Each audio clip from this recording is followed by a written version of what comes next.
it's something of Houston. It's a huge center where they have shows and gun shows and things. Oh, the George R. Brown Convention Center. The convention center. When you come on that interstate and you look to your right and you see the road that comes, you're on that interstate looking to your right. Yeah, and it looks like a boat. Minute Maid. Yeah. Under that interstate is a huge parking lot for the Minute Maid Stadium. And through the day and stuff, it's a huge gathering place for homeless. Yeah. And I would take some of my guys from the Marriott Marquis over to that parking lot, and I'd give them a ride over there. I could cut down Rusk or whatever, shoot down that, take a left, and I'd be over under the interstate in that parking lot. And they would, golly, man, it looked like an army of zombies under there. Yeah, yeah. Little tent cities and shit. And homeless people. And one guy he was really dark black, super dark black, but had like light green fucking eyes, begging me for. I pulled up to the stop sign and was going to pull out, and he was right fucking at my window, man. I never give him money, bro, but I'll go inside the guy. If there's a guy begging me, but listen, I'll go inside and that's what I'll do. That's what I'll do. I'll buy him a bottle of water. When I went to Houston, I'd never been bummed like that. I was going to give all my money away. I was like, God damn, I didn't know there's this many fucking bums down here. Yeah, I'm down there handing out 5s and 10s and shit. It's not nearly as bad as California, like, but yeah, it's bad. This ain't working. I was like, I gotta quit fucking giving money away. Shit, there's a bum on every fucking corner down here. One day we was sitting at a gas station. Great big black guy comes across the parking lot, got a cane. He's limping on his cane. Comes over, he sticks that cane in the side of his arm, and he slaps them 2 big hands together, and he claps. He says, I know you want to leave me. Let me tell you before you go. And sang some Motown shit, and it sounded awesome. Yeah. He come around to the window. I'm sitting there in the car. He comes around to my window and holds his hand out. And I reach in both pockets, ain't got nothing. Yeah. I'm like, I looked to the guy sitting beside me. I said, you got anything? I look in the back seat. You boys got anything? Somebody in the back seat hands me a fucking $1. I stick it out the window, and he says, 4 motherfuckers in that car, and all you got's a goddamn $1. Yeah. Yeah. They're bold as fuck. They'll be asking you for straight up $5. Yeah, there's 4 motherfuckers in that car, and all you got's a goddamn $1. They'll be sitting in front of a gas station all bummed up and go, yo, you got $5? I'm like, are you fucking kidding me right now? Straight up, you got $5? What the fuck? I just mug everybody, tell them no. I was coming across the bridge one day, and I had I'll tell them I got kids to feed. I got that. How about what do you? My crew was behind me. About 3 or 4 Mexican guys was behind me, and they all got my back wherever we go. If you ever wanted to fuck with me, I wouldn't do it in front of my crew. Because I don't know what them men are capable of. I don't know where they've been and the shit they've seen. All I know is they will kill you. Because this man writes our check, buddy. I was coming across the bridge with them, and this guy at the end of the bridge coming in Austin, Texas, and it was Red River Road, Red River Range Road, coming in downtown heartbeat of Austin, Texas. And I'm coming down the fucking sidewalk, and we're crossing the bridge. The interstate's running underneath us. We're about to walk into the Fairmont. We were building the Fairmont. Just like I did the Marriott Marquis in downtown Houston, we were doing the Fairmont in downtown Austin. Come across the bridge, some guy standing there at the end of the bridge, and he's got a sign that says, fuck Trump. And I look back, and I got Ugo and a couple other guys behind Luis. I think Luis Ortiz, the Puerto Rican guy I was telling you about, the boxer, he's back there. A couple guys, right? They all hated fucking Trump, it was all, hey, Trump, I was like, you want Hillary Clinton to be the fucking president? Are you telling me you take Hillary Clinton over her? And then, so we get up there, and I see that fuck Trump sign, and I pull out a fucking $10 bill, and I crisped it, I creased it right down the middle, long ways. And I took a couple Ric Flair steps when I got up to the guy, and I held it out, and when he went to take it, I snatched it back. And kept walking, and I turned around and looked, and all my guys was laughing like hell. Like, ah! That's so funny. And they knew, you know, because they knew why I did it and shit, you know. It was Yeah. funny as hell. One day I was standing there and I was leaning up against a big box of glass, and I was standing there with my bud Julio. And Julio was from Chicago, and he was a perfect, he spoke perfect English and he spoke perfect Spanish. And he was a giant man baby at about 22, 23 years old. Damn. And I mean, he was huge. Yeah, he was a big boy. He was 350 pounds and about a foot taller than me. He's a big boy.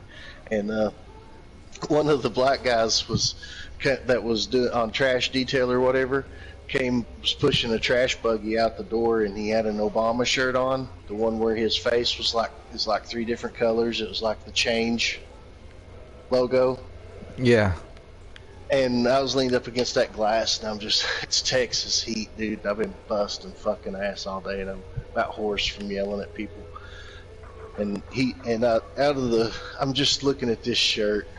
I'm watching it come out that door, and I'm looking. Now the corner, when I watched him so far that it led me peripheral vision to somebody looking at me. And I looked, and Julio, he was staring at me, and he seen me looking at that Obama shirt all the way down through there, and he just smiled at me. That's funny. He's like, "You hate that fucking shirt, don't you?"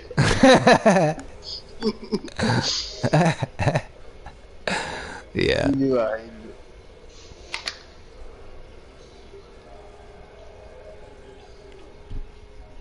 And he had an uncle that was in the Mexican mafia. Who doesn't? And I believe Julio DeBoss, that's his Facebook, Julio DeBoss. He had an uncle in the Mexican mafia, and I believe it because I got an 8-ball of cocaine every week for $130 from him. Yeah. Damn. $130, and it would be a solid rock. And the first line I did, I was in my condo. My company put me up in a nice condo down there. And I go in the bathroom. I got this fucking rock in my pocket, and I go in the bathroom. Right here I am, this fucking hick out of Wise, Virginia. Come from a long line of coal mining country boys. And I go in the bathroom, and I chopped out a line like you would of some powder you would get in the area I'm in, which is, you know, it looked like a pencil or some shit. And and I rolled up a bill, and right before I snorted it, I was in the bathroom of this condo, and right before I put that bill to the end of that line and stopped and said, "I am 100 miles from the fucking border. And this is not a very good idea." I took my little card back out, and I cut a few powdery pieces out of this line, right? You sliced that hot dog down the middle. I cut it down to about a matchstick. Yeah. And I snorted that matchstick. And if I had done the line I cut, I would have died in that fucking bathroom. I believe it. That's funny. I would have died in that bathroom. Well, I'm happy for you. What you fucking talking about? Well, I'm happy for you. That I didn't die? Yeah. I'm happy. Well, guess what? I didn't die, and I went on to snort a line off every motherfucking soap dish in every shower. God damn it, Chainsaw. In that 900 unit hotel. There was 900 bathrooms in it, and I was overseeing the glass installments for the showers, and they had a granite soap dish in the shower that was it came up to about my chest. It was, you know, a few feet, you know, it wasn't, so it was perfect. I'd go in there, Chop chop. and then I'd run them fucking hallways. I came back to Wise, I was in fucking shape and fucking tan. I felt good as hell, man. It was awesome. Yeah, that's nice. Strutting all around my Walmart. Hey, I'm fucking Strutting all around my Walmart. He said. That's funny. That's funny. Texas had you probably had a little draw in your talk too. Yeah, I already had that. I was putting fucking pictures of Texas toast on my Facebook. Oh my God. Texas toast. Texas ain't so great. I never heard of Illinois toast. That's funny. That's You true know what I though. mean? I never heard of It's true though. Illinois toast. Texas Texas size. toast, you know, and I'd have Texas waffles. They'd put me in them big motels and shit, and you go in there and they'd have Texas. You'd fix Oh, a in waffle the in the shape of shape of Texas. Texas. Yeah. Yeah. And then I had pictures where I drove by LaGrange. I didn't know LaGrange was a real place. I've heard Uh that huh. song all my life. Uh I've huh. been a Uh huh. ZZ Top fan all my life, but I didn't know there was an actual LaGrange. And me and Hugo were heading from Austin to Houston, and we passed the fucking turnoff to go to LaGrange. Yep. So I put that on my Facebook, and then I met some chicks down there, man. I got on Tinder. I had a Vietnamese girlfriend. I had a redhead girlfriend. Oh wow. Yeah, Damn. no shit, man. I ended up doing really good in Houston. I love Texas, but Texas loves me. I don't know, man. I want to come back down there. You know, I'd love to get this shit going. That guy was sick all weekend at the HLG headquarters. The computer guy was sick all week. I didn't fuck with him. Yeah. Yeah. It's I'd okay. love to get that going and come back down. Especially, when is the rodeo? I don't know. I don't know if they're gonna be having it because of that. Well, they didn't have it last year because of the COVID thing or whatever. But I don't know. So I don't know. But yeah, rodeo season. I went to the rodeo, dude. You talk about a hell of a time. I went in with the guy that was on the committee. I didn't stand in one line. He had a badge. And Yeah. we attended some private parties and shit. And we went to the rodeo, dude, and we had had a great time, man. Yeah, I was getting a Houston. job one time, and the guy there, the company I was working, well, that I was gonna get a job for, they did this big job for this people at the whatever they were the company that built out the entire production thing or whatever for this other company, and so he was doing the same thing. He was walking through this You and know, that. And, if I could get back down there, if I could introduce you to Josh Rangel, I guarantee you it would lead to some good things for you. Because Josh is a very smart, very likable guy. He owns Rangel Renewables, and when I was down there, all me and him did was party. I mean, he is a great guy. He's the one that was on the Houston Rodeo Committee, yeah, and he would certainly like you. cool. Yeah, he is. Me and him would go play pool together. We stole a car. Damn. It was his roommate's car, and we stole it while he was out of town, and he got back the night we were bringing it back, and we drove by him, and he was trying to get back into the condos we lived in and didn't have his key, and he was calling him on his cell phone and looking the other way when we drove by him, and we parked his car and then went down and let him in. Damn. And we were laughing our asses off when we drove by him. I mean, Got him. because he was right there on the sidewalk. We had a really nice place. It had a great big stone. What was he driving? Waterfall. What was he driving? It was just a little red car, something like a little red Mazda or something. It Oh, wasn't okay. nothing. They'd right behind him and laughed about it, That's funny. and didn't tell him. And go down there. I would go to their apartment. His roommate's name was Nick Chappa, and Chappa was a great big guy. He was like 6'5" and muscle, didn't have no fat on him. Had two bulls tattooed on his chest, two Taurus symbols on each pec, and kind of scrappy, man. I'm kind of mean, and we'd be at the pool, and I'd bounce them balls, that you like the soft balls you can throw back and forth to each other in the pools and shit. Okay. I'd fucking smack him right between the eyes with them and shit. I tried him several times, but Chappa liked to do the powder, and I took the Mexican guys that I was working with, Hugo and Sanchez. We went to El Locos. I told them I'd take them for a beer, and they chose. Is that the name of it? El Locos. It's a Spanish sports bar. Ojo Locos. Ojo Crazy eyes. Locos. That was where Julio wanted me to take them, so I went to Ojo Locos.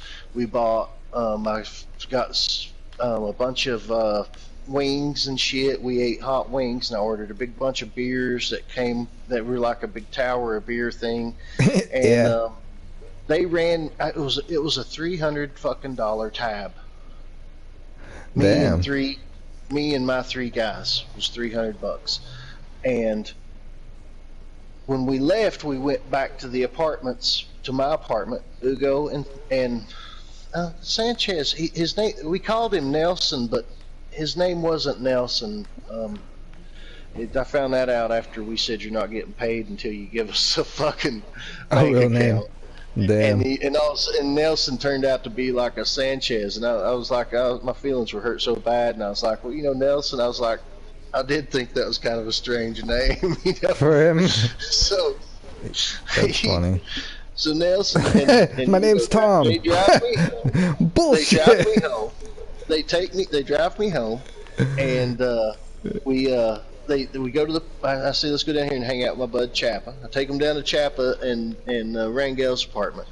We hanging out there, and we had me and Chappa. Everybody were smoking some more weed. We're still drinking, hanging out on the balcony, smoking cigarettes and bullshit. And I go in and look at the TV, and something was on the TV, and I pass out in the floor of his apartment. I pass out right in the middle of the floor in the living room of Chappa's apartment. And Chappa tells me the next day that when Hugo and Nelson came in there, they both reached down, and one got me by the shoulder, and one got me by the other shoulder, and were going to pull me up on my feet. And he said, no, just leave him there. He does this all the time. And so he left me. He said they just laid me back down and left. So Yep. I wake up about 4, right? 3:30, 4, something like that. I wake up and I open my eyes real slowly. I look up, and they keep their apartment like 67 degrees, and then fucking wear a pair of shorts and put a blanket on them on the couch, right? You see your breath in their apartment, but they're naked, and they got a blanket. So I wake up, and Chappa's on his couch, and he's got his blanket on him. And I'm like, what's up, buddy? And he's like, he looks down at me, he's watching TV, he's like, no, what are you doing? I said, where's Nelson? And he's like, oh, they left. And while he's saying this, I'm checking my pockets, right? I wake up in the floor. So first thing I do is I'm feeling for my wallet. I'm feeling for this. I'm feeling for that. Well, I forgot that when we were at Ojo Locos, Julio called his fucking uncle that's in the Mexican mafia, and I'm sitting there with a fucking rock in my pocket. And I get around to my front pocket and I feel it. And all of a sudden, and I look at Chap and I'm like, you want to get high? And he's like, uh-huh. So I'm like, There you go, and it all starts he again. told him to leave me there. Oh shit. Mm-hmm. That's funny. That's why he said, just leave him there. He's fine. He'll start the party when he wakes up. Yeah. So we fucking had a ball, man. And then we'd go down to the pool. We had a pool. And we had a workout room. And we'd all day in that hotel and working my ass off and fucking in shape. And down there swimming every day and fighting and shit. And we go down, because these guys are all younger than me, right? They're like in their mid-30s or something, and they're business guys in the morning. If you see them in the morning and shit, they got suits and ties on heading to fucking downtown Houston, right? So we're down there partying and stuff, then we'd go take the party up to one of our apartments and one of our condos. And I always did so good with the chicks in Houston because they would, of course, it don't hurt to have all the shit on you that I had on me at the time because I'm making a fucking bunch of money. All my shit's paid for, and I got a fucking ton of fucking killer dope, right? So I'm kind of popular, and there's a lot of power that comes along with that shit. And it didn't matter what party I ended up at, I always got cornered by some fucking really pretty woman looking me hard in the eye, And I was like, she was looking me in the eye. So. Yeah, looking me super hard in the eye. So I'll end up just at this one party. It was the most beautiful blonde you've ever seen in your fucking life, blue-eyed, fucking gorgeous girl, and I wasn't even thinking about it. You know, I'm so naive. I'm just like trying to get my head right because I'm about fucking drunk. I need to do another line before I go down. And I was like, I gave her this little thing, something that I'd been thinking about. I told her, I said, you know, when people talk about, I was just Oh God, you tried to be smooth. You put a line on a her. poor white boy and born on top of a mountain in Wise, Virginia, and Here I am at the same party that you are. nobody needs to really think about, you know, they talk about the American dream being dead and stuff, but it's not. And all you got to do is look at me Oh to my see God. And she ate it up. And then she ate it up. What a fool. Oh. I could smell her pussy in my beard. Oh my God, you fucking scoundrel. Oh my God.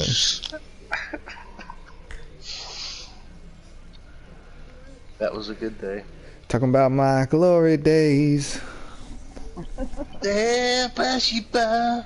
I'm gonna have some more as soon as COVID gets over with. I'm taking blood pressure meds and shit now. I feel pretty good. I'll be around a while. That's good. I quit cocaine. I don't do that no more. Yeah. Yeah, that's the truth. Made for look, I was under so much pressure. Sure. I would have done anything that gave me an edge to get done what I had to get done on the day. There was a digital timer in the office of the place I was of the office that I had to go to. I believe there it. wasn't nothing but fucking tough-assed old Houston fucking mean builder guys that could make you cry by looking at you. Oh yeah. Oh no, yeah. You know what I'm saying? 100%. It was, and I would have done anything that got me up and down them fucking stairs. Yep.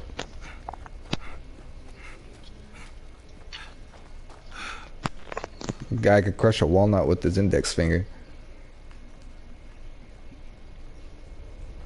That's some real strength right there.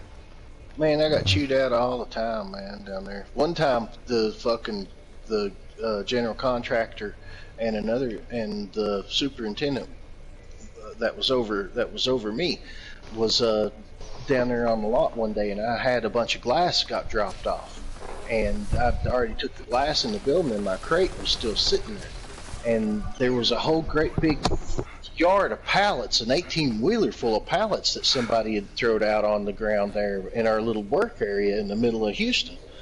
And the GC and my superintendent were standing there, and they said, "When are you going to get all this shit up?" And I was like, "This isn't all mine. That crate and that crate and that crate is mine, and that's what I'm getting up." And the GC took his foot and kicked my crate over onto the pallets and said, "You know, if your shit's touching everybody else's shit, it's all yours." Oh God damn. Yeah, and he kicked it over on it, and I fucking said, "Fuck Sam Houston." Oh shit. I said, "What the fuck do you even come down here and fight for? I'd have give it to I'd let the Mexicans keep this shit. There ain't one goddamn hill around here." That's true. I said, we do not have any landscape. This place sucks. You can go on top of the tallest building and you can look out as far as the eye can see, and you ain't gonna see one motherfucking thing in the distance. I promise. I got pissed off, dude. I got down there and I got homesick, and I was having second thoughts about leaving my home and the mountains, and where everything's fucking green and beautiful. And I was looking out the windows of that Marriott Marquis, and if you look out to one side, you got some skyscrapers. You can see some skyscrapers there and shit. You're in the middle of downtown. If you look out the other fucking side, it's nothing but fucking 2- and 3-story buildings as far as the eye can see. Yeah, you don't see shit above a tree. You don't see shit. And I was like, I was standing there one day. People can't understand that sometimes. I got so homesick I didn't look out the windows of that hotel anymore. I would go in the room and I would turn straight into the bathroom, and I'd list what was in, what needed to be in, what wasn't done, and I was out of it. And I didn't even, when I first got down there, I couldn't stay out of the fucking windows. You know, I was like, holy shit. But then You after wanted to about look a down. month or two, yeah, after about a month or two, I didn't even want to look out the fucking window because I got homesick and shit. Yeah. And so It's one when day you I was look standing down there on a looking out bustling the city, window. you're like, okay, it's One day I cool. was standing Wow. there and I was leaned up against that window looking out over that city, over the residential sections and shit. I was standing there looking at it, and the two boys that was from North Carolina walked up behind me, and it was like, you checking it out? And I was like, I said, yep, looks like 1,000 good places to die. And I turned around and walked off. God damn. That's Like messed up. 1,000 good places to die. That's Yeah, funny. but then I met my buds at the pool. I went down and I started fitting in, and I got better at my job. Chapter I started 3, Chainsaw Makes Friends. And And then you made friends with the locals in your condo. And they showed you I the did. life. And I started having a lot of damn fun, man. Yeah, I they got showed you what better at life my could be job. like. I got that job under control. I was so overwhelmed when I first Right. got there. I'd never seen construction on this. All I did was I was nice to an old man one day on the job I was on in Virginia. And We then were all of a putting the sudden you're doors in here, the boom. courthouse. Boom. You're in Houston. Hey man, get Houston. this shit done. And you better With get it done. 900 showers to do. You Well, know, I didn't know the hurry old man up. I was nice to. The old man I was nice to had a nephew that was looking for a guy to run the crew that he was sending to Houston to put the shower doors in. Yeah, on the he got Marriott the Market. bid. And his uncle called him and said, I found your guy. Wow. He's smart. He works hard. He knows what he's talking about. He's good with people. He's thing you know, no bullshitter I'm and he don't do cocaine. Next thing you I'm know, he's all I'm standing in Houston, jacked up. That's so funny. He's a finally real made straight enough shooter. money to do all the- He's a real to straight. do all the drugs I wanted to do. Oh And man. that's what I said too. I told my buddy, I said, you know what I did? I spent $50,000 that summer. Damn. And had the time of your life. Yep. Guess what? I spent it on drugs, women, and gambling, and I wasted the rest. Wow. That's all right. You get it? And I wasted the rest. I wasted the rest. Yeah, it was worth it. And I had an older guy come to the condo. They sent him down there near the end of the job. And I fired all the guys that stayed in the condo with me. That's And just, I had the condo to myself, right? what the hell? So, I fired all the guys from other cities that had to stay in the condo. So I had the condo to myself, and I only had Houston residents for employees, and that way they had their own place to live. Wow. And they sent an older guy down there to see how it was going, to look over it, to close it out, to see if I needed help finishing anything out, right? It was Right. starting to drag a little bit. And it wasn't my fault. The companies, there's a lot of fucking shit involved in this. But anyway, they had a lot of shit fucked up, and I straightened it all out. I fixed it. I completed it. I walked out of there. It was my job. They sent an older guy down there to check things out and see how it was doing. And he messed it to up. replace me if needed. And he came down there and he worked. I thought, this guy is going to straighten things out. This guy's going to settle me down. I'll Yeah. have to be good. I'll He have to can't- straighten up. No. Well, that guy comes down there. He spends 2 days on the job, calls headquarters and says, I am not replacing this guy. He's the only one here that is capable of getting it done. Damn. Yes. And I bring in a fucking 6-foot blonde in high heels and a mini skirt through the door of our condo, and he says, you only live once. He's, So I was like, he didn't help me at all, man. yes. Yes. He was the mentor you needed the whole time. Oh I man, thought he was gonna straighten shit up and settle me down, you know. that's funny. But no, he went. He was right. He was in with it. He was.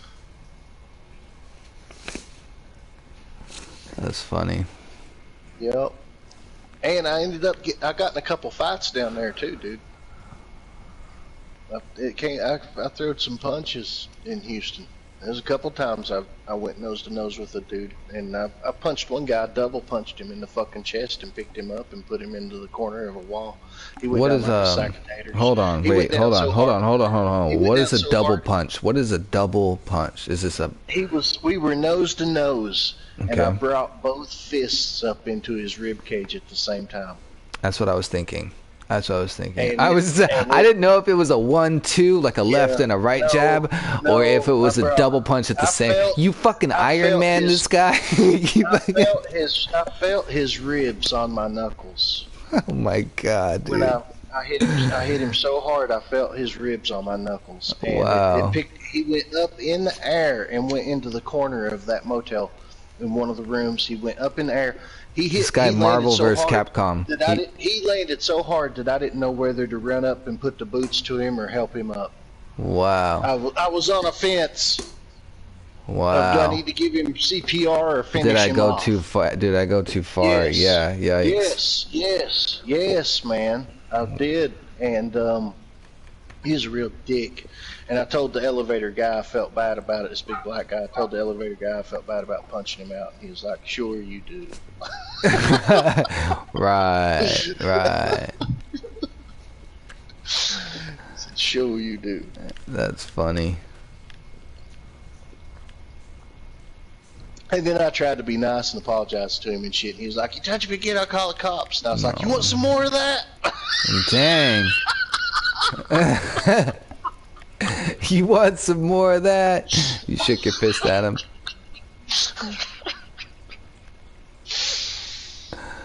Wow. I'm trying to say I'm sorry, but I'll just whoop your ass some more. The Adventures of Chainsaw. It was pretty crazy, man. It was stupid crazy. Oh, I'm happy for you.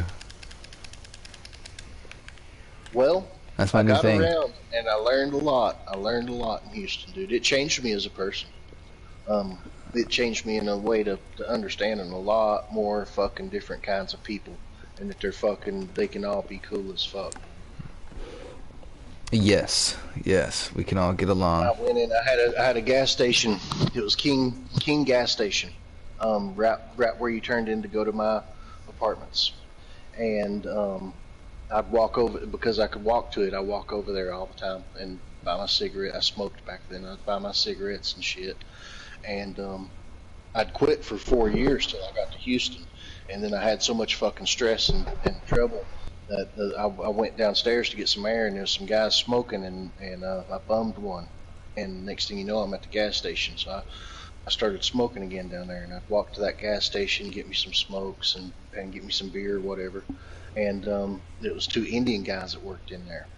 And I'd What's walk up, in- buddy? Yes. Hey, Did I tell buddy. you that? What's up, buddy? No, tell that's you just that? how they are. I would walk in. I'd tell people that were going in with me, I'd say, "Watch this." And when I went in the door, I'd go, "Hey, buddy!" And they'd go, Yeah. "Hey, buddy!" That's the truth, bro. Yo, what's up, buddy? I'd say, Hey, "Hey, buddy." buddy!" They'd go, "Hey, buddy!" And Buddy. me and Hector Ortiz, the guy I was telling you about trying, went in there one day. He said, I didn't have any money. I was sharing my bank account with my mom. I was using hers when I got down there, and I was depositing my money, direct deposit into the bank account, and she spent it. And I didn't have money to buy groceries on. And she remodeled the fucking house. All of a sudden, she had $5,000 and hired a fucking crew and painted the damn house. And I was Wow. like, so I go to the grocery store, and I don't have no money to buy groceries. I get turned down. And Hector's like, I was like, I need some cigarettes, and I'd love to have a beer and some stuff like that. And he's like, let's go over here to this gas station. I'll take care of you. I got some money sent to me today to do me till we get paid. And I said, all right. So we went over to that gas station, and the one older Indian guy Hector didn't have enough money to buy everything we had up there, and I pushed the cigarettes back to him, and I said, well, just take that off, and he pushed them back and said, you pay me when you get it. Yeah. And this guy, I seen a guy come in there one night, the color don't matter, but it was a black guy, and he did have a backpack, and he walked in one night, and I seen him about go over the counter on him, telling him to leave the fucking backpack outside. They put signs on and those. So I know they were serious, you know, about their money and their products and shit. Yeah. Right? They're in the city and they're taking care of the shit, right? You ain't gonna walk in there and steal from them and shit. So for him to throw them cigarettes back at me and say, you pay me when you get it, I was like, damn. And one of them, I made friends with him. One of them fucking cried the day I told him I was leaving. I said, we're done with our building. I'm going back home. I'm going back to Virginia. And he was like, I'll never see you again. And it fucking broke his little heart. Damn. Yeah. Yeah. I said, well, maybe not. I mean, maybe I can come see you again one day. I didn't know what to say, you know. You knew this before you became friends with me? You knew this? You know, I mean. That's funny. He fucking, I'm telling you, how could you do this to me? He said, and he actually said, I'll never see you again. And I was like, never. Probably not. You know what I mean? This has been a privilege that you and few others can experience in their lifetime. Probably not. There was a Spanish girl working in that same gas station one night. And Did she cry too? I noticed some of the Mexican people, some of the Mexicans and Spanish people in Houston aren't that friendly to white people. No. And they will speak to you in Spanish to be an asshole to you. Even though they can speak English. They'll try to force you to speak Spanish. I don't buy it. And I went to the counter one night, and I hadn't seen her before, and she was, you know, very Spanish, but pretty at the same time. You know, I can get along with anybody. And she was being kind of snotty, and when I went up, she was like, she pointed at the debit machine and said it in Spanish and everything, but I'd been hanging out with my Spanish crew. And they'd been teaching me some Spanish, right? So I replied a few words to her in Spanish, and melted her. I melted that iceberg. Okay. And then I seen a big toothy smile, and then she started speaking to me in English. Okay, nice. And I was like, you know, I mean, it melted was just that iceberg. You go. Yeah, she thought she's gonna be frigid with me. I'll kiss your pussy. Oh, god damn it, chainsaw. Oh my god.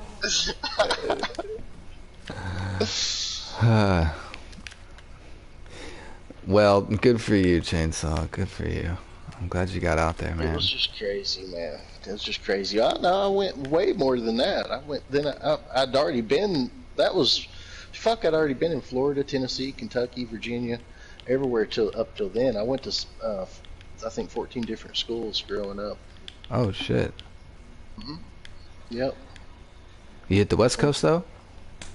No, I did. After I left Texas, I spent a year in Houston, a year in Austin, and then I went to Boise. Where's that? I went to Boise, Idaho. Oh, like you've been to California? I went to Seattle. I seen the Pacific Ocean, but I didn't see it in California. I saw it in Seattle. Okay, nice. Yep. I flew from Seattle, Washington, to Washington D.C. one flight. My PlayStation has more frequent flyer miles than most people do. Damn. I'm shitting about that when I say that. I believe you. Yeah, I used to, and I don't carry nothing on the plane when I fly and stuff. Man, I got so fucking good at that shit. I'd roll up. I'd put everything in one big fucking bag. Yeah. And I wouldn't carry shit. I'd carry my fucking phone and my headset. I carry my my speakers. You know, my earbuds. I'd have that wrapped around my neck, and my phone and my tablet, a few personal effects, and the rest went in the suitcase. And when everybody'd stand up to get off the plane, and they're fucking over their heads, pulling out goddamn boots and fucking bullshit and He's everything, just I'm slipping like, through. get off the fucking plane, motherfucker. Let's Yeah. go. Yeah. And I'd sit beside, I met some cool ass people on planes. I sat beside this one big Oh, you always Indian meet guy. cool people on planes. I met this one big Indian guy, man, and I was on the window, and I ain't a little guy, but I felt little beside him, and I felt like the little guy on the fucking ride at the fair or some shit, you know? Yeah. And getting that, you know what I'm saying, when you're the little dude on the end. And he sat down, I seen a big fat, huge fucking ring on his finger there, on his left hand and shit, and I said, like, what's that fucking nugget? And he's like, that's World Series ring, son. No shit. He's like, yeah. I said, what are you? He said, I'm a scout. So I'm flying down here to Houston to check some boys out. He said, oh, wow. Kansas City won a World Series last year. That's the World Series ring. I was like, no shit. Oh, wow. He told me about it a little bit, and he said, what about you? And I said, I was born a poor white boy. He's like, I'm the best pitcher that ever was. I was born a poor white boy on top of a mountain. Until Virginia. I fell down the mountain, they broke my arm. I was nice to the right old man. Nice now to the right old man. Now I'm flying down here to do this. I said, I told him, I said, if you'd have told me 30 years ago, when I started out in Knoxville, Tennessee, carrying fucking wood for $6 an hour, that I'd be getting flown around the fucking country to oversee fucking tens of millions of dollars worth of projects, I'd have told you to smoke another one. Mm. And he said, yeah. He said, I think you've took it about as, I think you've took that about as far as you can there, bud. I was like, well, thank you there. It meant a lot, you know, coming from us, dude. You know, Sure. giving me some props for fucking starting out with nothing. Yeah. Give props where props are due. $6 an hour, and they smoked a joint at lunch, and I was like, y'all smoke weed while you're working and shit? And they're like, yeah. I was like, I love this job. I carried so much wood, they got mad at me for carrying it. I carried so much wood, I got jumped on. Dang. One of the older guys on the crew turned around and They're said, making me look bad, man. He tripped on some wood. I carried so many studs and shit up onto the floor of the house we were building. I carried so much wood up there, he tripped over some of it, and he wanted to know who the fuck was carrying all this wood up here. And he said, and then he found out it was me. He said, get that goddamn nail gun over there and start nailing some of this shit together. Yeah, you're done with that part. And I never carried another piece of wood. Yeah, that's good. I became a nail man that day. I got a nail gun. I started nailing shit together. Did that for a long time. Nailed the fuck out of it. They made me a saw man. I fucking learned how to cut all the angles, how to frame a house. They gave him a name. Chainsaw was born on that day. Oh, my hard hat. And when I got out west, I'd had enough of this shit, right? In Houston, I cut my teeth, dude. When I left Texas, I was ready for the fucking world.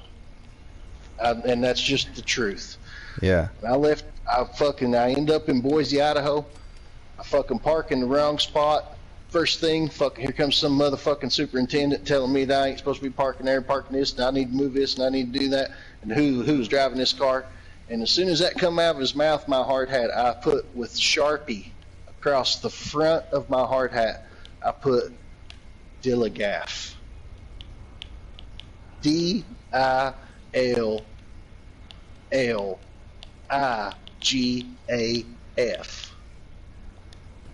Dilligaff. Do you know what that means? I do not. It means, does it look like I give a fuck? Oh my god. And as soon as he started his mouth, I had that hard hat riding kind of up high on the back of my head, you know? And as soon as he started his mouth, I fucking nodded my head real hard, and I shook that fucking out. Damn. I shook that down in his face and walked off. Wow. Yeah, I wasn't taking no shit after that, man. I ran them You fucking jobs. You were a dude. walking meme. I ran those jobs, dude, when I left Texas. I was the fucking man on the job. If fucking equipment was getting dropped off in front of those buildings we were building, it was mine. Nice. I did good, man. I did real good. And I gave that job up to take care of my mother. She was here in Tennessee. When I came back to Tennessee, she was taking cold showers where the guys that remodeled this house didn't take the safety switch off the shower, and you can't turn it to hot water because you don't want to scald the installer. And you take that off before you install it, and they didn't take it off. So my 89-year-old mother was taking lukewarm showers and eating Little Debbie Hostess cakes and shit. Dang. Yeah. So I turned down the next contract and stayed here to make sure she didn't have to suffer like that. Well, that's good. Then COVID hit. I'm sitting more here playing reason. this fucking game all the time, trying to stay out of shit. I don't want to get out and drag something in, Yeah. This is my social life has become this right here. Yep. Yeah. I feel you.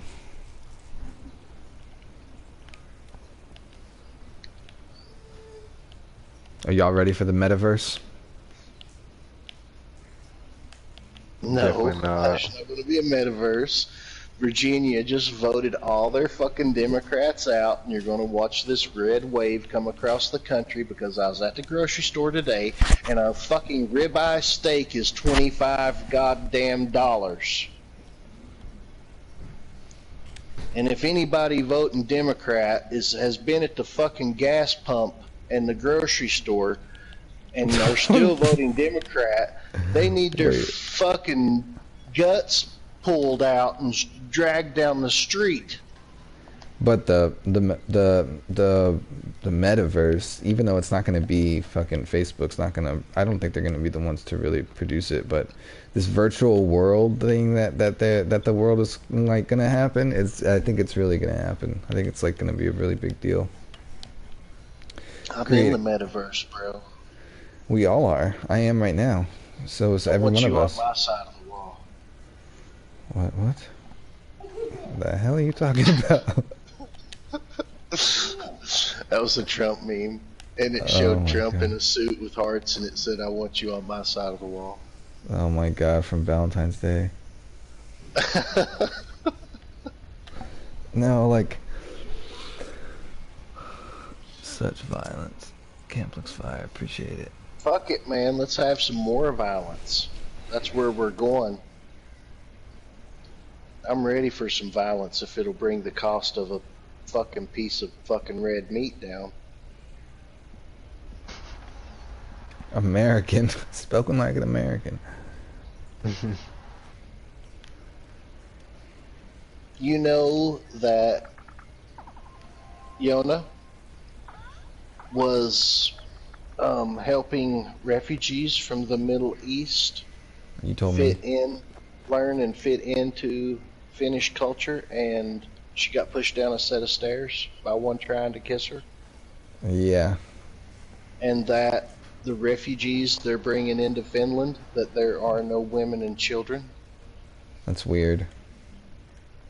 They're leaving the women and children and bringing the healthy men from that country. Are you telling me that, do you think for 1 second you would ever see me in a refugee line being hauled out of my fucking country? Hell no. Hell no. It's really weird. I was talking to Trine earlier about it, and I was thinking about the real reason they would take the healthy men from these countries and leave the women and children. And I was thinking that it's almost an attempt to breed them out. Sleeper You agents. leave the women and children there. You take the men, and they end Spies. up in these European countries in America where they have to take a white wife or something of that sort if they have children and a marriage. Oh, and trying to stir the pot. The baby will be half Iranian, and then the grandchild will be a quarter Iranian, and breed And them so- out. Well, it's inevitable, isn't it?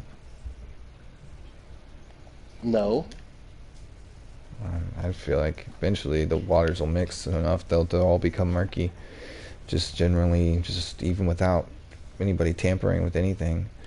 It's inevitable for the waters to get murky. It's not inevitable in the least. People of different races don't like people from different races. It's never been to the point where we all got to melt together until the last 30 or 40 years. Well, I mean, you cannot. There is no race of men that would prefer a different race of men other than their own. I mean, I don't know. Natural selection is a weird thing, but Natural selection is a weird thing. It's a totally different thing too. Yeah. I used to tell my Mexicans they were all as racist as any white man that's ever lived. And they're like, oh no, Toby, what are you talking about? What do you mean? And they'd all laugh at me, and I was like, what do you say when a black guy pulls out in front of you? Yeah, I mean, yeah, what do you say when a white guy pulls out in front of you? I mean, if that's the level that we're taking racism to the extreme we're taking it these days, I mean, if we need to back up and look at it a little lighter than we've been looking at it lately, but I mean, if you want to hold everybody to the same standard, then do it. You take a black guy that puts African pride sticker on the bumper of his car, and people will drive by and say, "Hey, it's a proud black guy, and yeah, proud of his African heritage." You take a Mexican guy and put Latino pride bumper sticker on his car, and it's hey, that's a proud Latino. He's proud of his heritage. If I put a fucking white pride bumper sticker on my car, it's a whole other story. I guess so, yeah. I mean, well, that You know particular, well, yeah, like white pride. I mean, I guess so, yeah. Well, yeah, you know, I mean, you're not allowed to say that one. That's true. Yeah, white people, the only race you can still be racist against. But if you put if It's true, isn't it, Tron? Don't laugh, it's true. Yeah. I mean, yeah, I mean it is difficult and it's a little backwards, but at the same time, if it was like the world was a different place 400 years ago. If the American Indian had built a boat that could conquer the ocean and gunpowder and floated their asses to Europe, it would be a different fucking story. It's intentions though, because there were other people that wasn't Vikings here before, other people, and they just didn't have those intentions to take over land. And the Vikings killed everybody they came across. What Viking stories have you read? I mean, none. The Vikings were. Have you never seen a picture of a Viking? He's got a great big fucking axe and a shield and a horned head. They killed and conquered everything they came across. Yeah, but then they travel around and then some shit. I mean, like they were rude people, dude. They definitely pillaged and plundered the coastlines. But did they take over some land and then go up on the land and then create a city and then say that we own this whole fucking sect? No, they just came in, they pillaged, they plundered, they fucking raped and they killed and they did all the bad shit and then they fucking went on about their way. They didn't say, "Oh yeah, by the way, we're gonna stay here." They stayed there. Hey, you know what? What about the fuck, I can't remember what I was gonna say in my fucking guns. Glitched, and all I can hear is my damn plasma gun going. I can't remember what I was gonna say. I had a good response. I had a good aspect to what you were talking about, the Vikings and things. The world was a different place 400 and 500 years ago. There was there were giants in those days, and we are riding the shoulders of giants right now. Yeah.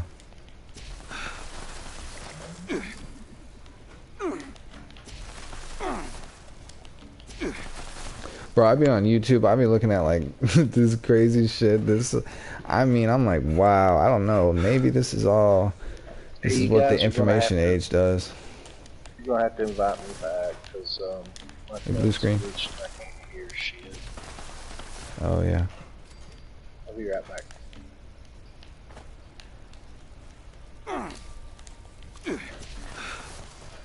All right, I'm gonna go off and see what T wants. Take it easy, Feisty. I'll talk to you guys later. Sounds good. Alright. Okay. Yep. Later. Interesting. Yeah. Crazy. Mm-hmm. Crazy. Oh, GTO's on, so you can put him in my place, guys. Okay. Sounds good.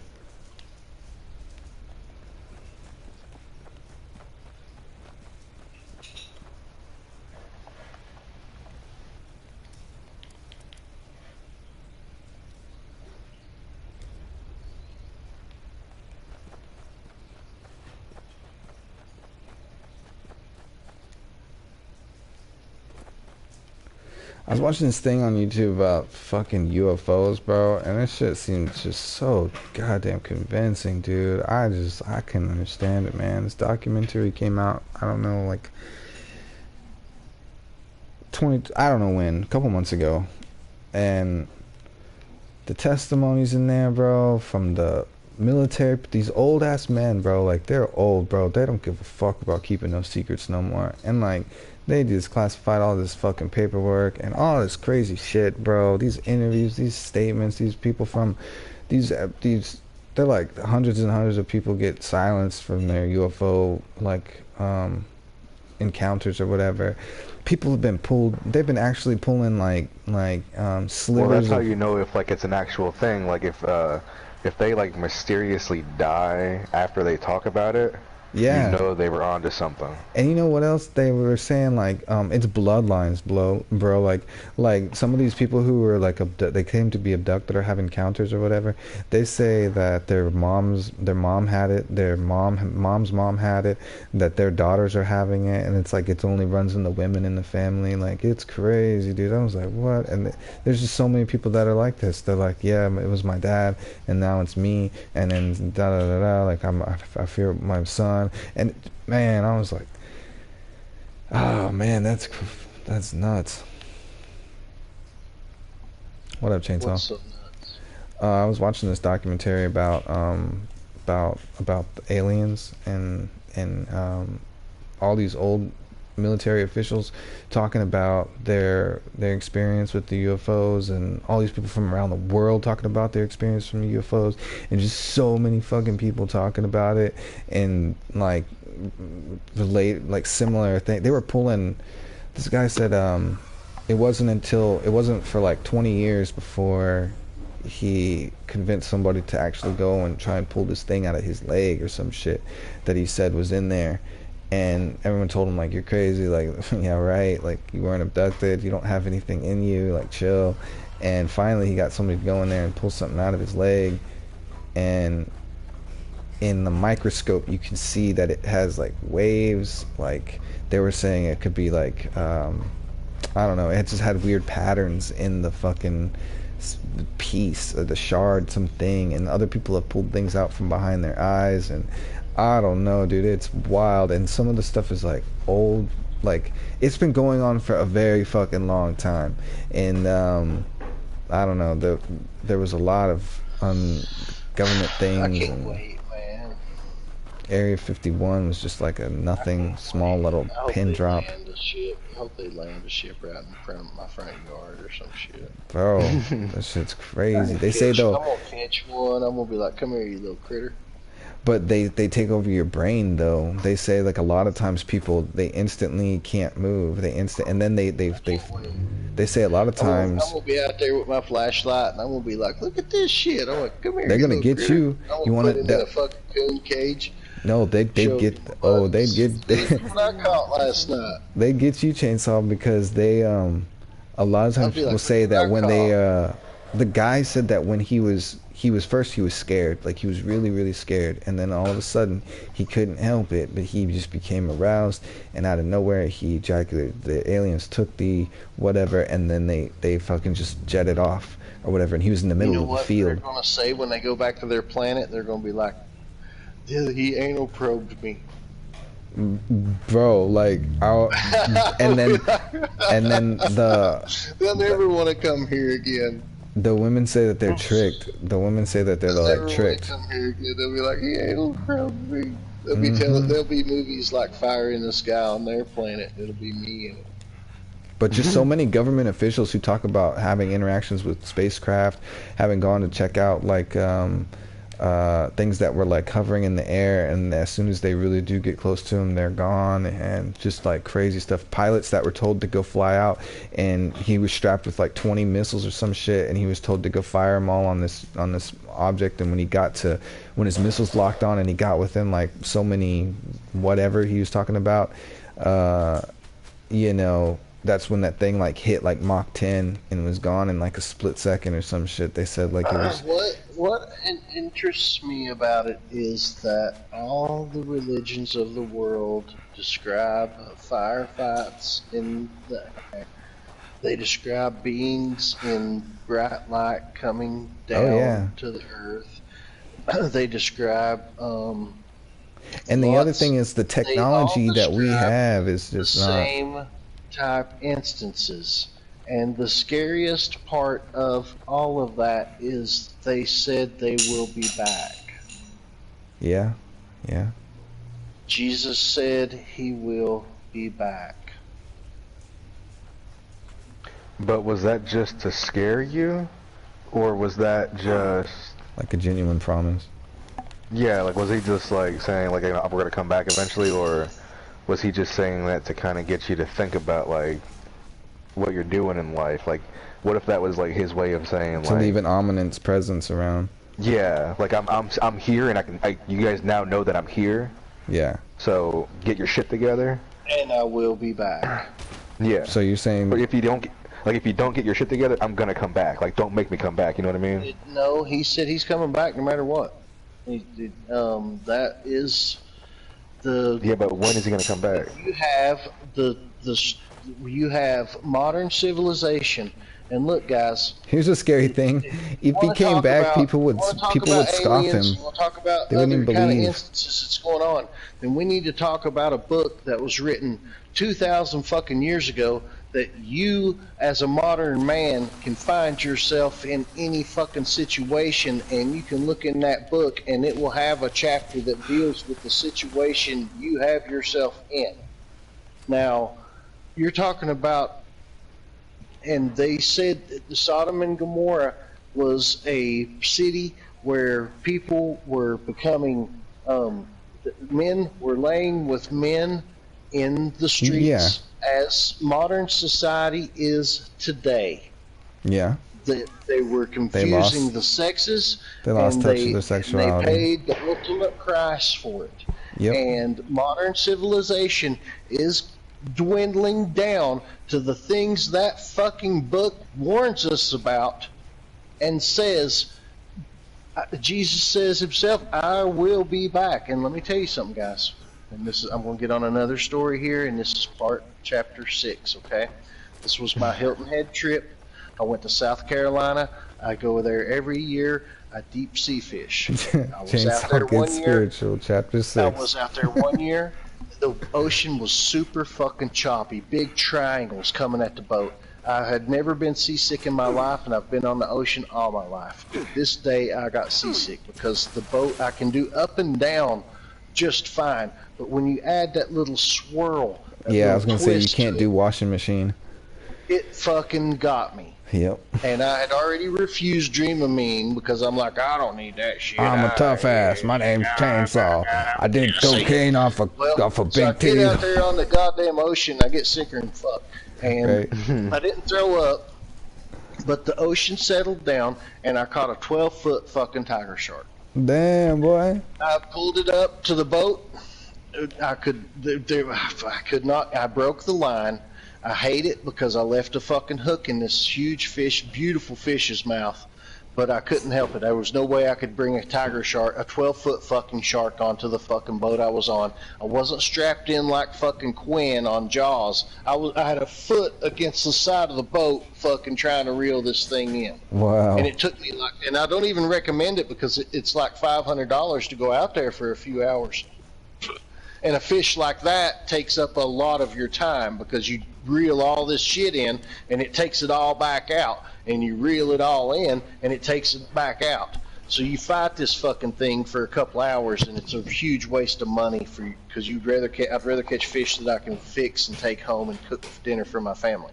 So, I fucking caught this tiger shark. I caught a fucking hammerhead. I caught a fucking grouper, or yeah, it was a grouper. I caught a fucking cobia, and I caught something else. I forgot what the fuck it was. A kingfish. Caught all these fish. We went back. They fixed. While I was on that boat and shit settled down, I couldn't see land, and I thought about being in the woods. And Killer has seen a picture of me in the woods with my four-wheeler on the lake.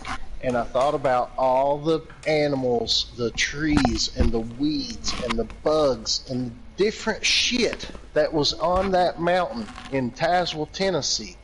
And then I thought, all that and more is underneath me right now.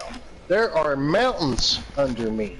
There are insects, bugs, fish, plants. I got all bugs, this shit. fish, plants. Man. And guess what I realized? It did not just fucking happen. It was put here. It's called creation. Oh yeah, creation's real. Evolution is cool and all. I believe in a lot of evolution, but I also believe that who knows what 7 days is to God. No, 7 days is 7 days, 100%. 5 million no, it's fucking not. years to God. No, it's not. A day is a day. It could be to a supreme being. It could be anything. A day is a day is a day. Well, don't hang me up on that, okay? I don't want to get critical there. Anyway, creation. This shit don't tell me a fucking bacteria formed in the ocean 5 million years ago that turned into a fish, that turned into a protozoa, that turned into a lizard, that turned into a bird, that turned into you. Fuck you. You may have come from a monkey. I didn't. Yeah, no, and there's 1,000 reasons why. So, there is creation. Well, I came home. I got back to the condo. I got back to our thing, and I see my nephews eating, my nieces eating, my sisters eating, my brother eating, my mother eating, and I had drank quite a bit of tequila by this time. But I was thinking, I felt like a provider that went out into a situation and brought home food for their family. A fucking instinct, a born in you as a man instinct. Why you got the big shoulders, why you got the fucking big legs, why you got everything you got, right? Yeah. And I was thinking, how did I get the strength to be able to do what I did today? Who gave me where did the strength in me come from to be able to do what I did today? And Jesus said, you're welcome. Yeah. Yeah.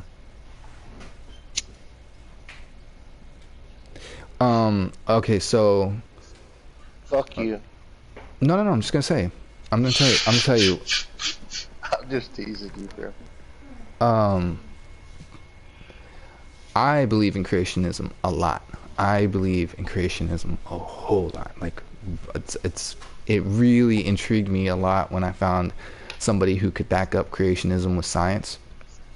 That was amazing for me because a lot of times in creationism, well, 7 days to the supreme being. A day. You don't. An absolute day. You know where this is becoming a problem is because somebody said that doesn't fit with the evolution, so that must not be. On the 8th day, God created rock and roll. Well, but so a day is a day is a day. There is no other term for it. You can go back in Hebrew text and it says it's a day. Now somebody said this that bullshit, and they wanted it to support something else. Hairs there. You're just kind of splitting hairs there. No, it's the truth. Yeah. You can go look it up. It's a day. Literally, it's a day. You're unwilling to hear the fact that it might not be a day to someone else. But why wouldn't it? Cat? But why wouldn't it be a day? It's not on our time scale. But it was written. It was literally written in the book of Genesis. If you believe the book of Genesis, no. The book of Genesis says on the first day. On the first day. Now, what you're talking about is the gap theory. It's a theory, okay? What we have is the Word of God, and the Word of God says that the first day, what? Right? He created the heavens and the earth. So the theory to support evolution would be that this is a million, the first day is a million, so a plant took 1,000,000 years to grow or some shit, and then from then a fish took 1,000,000 years to grow into the next thing that he talked about on day 2 or some shit. So that would be the gap theory. But what we have and what you've claimed to be true is that creation is a thing, and it's the truth. And so by that means you believe it entirely, and you can't just believe a section of it. It had to be put here. Exactly. There's So no on way. the first day, you know, and you have to, and so there's I'll send you a link to it, but a lot of times as a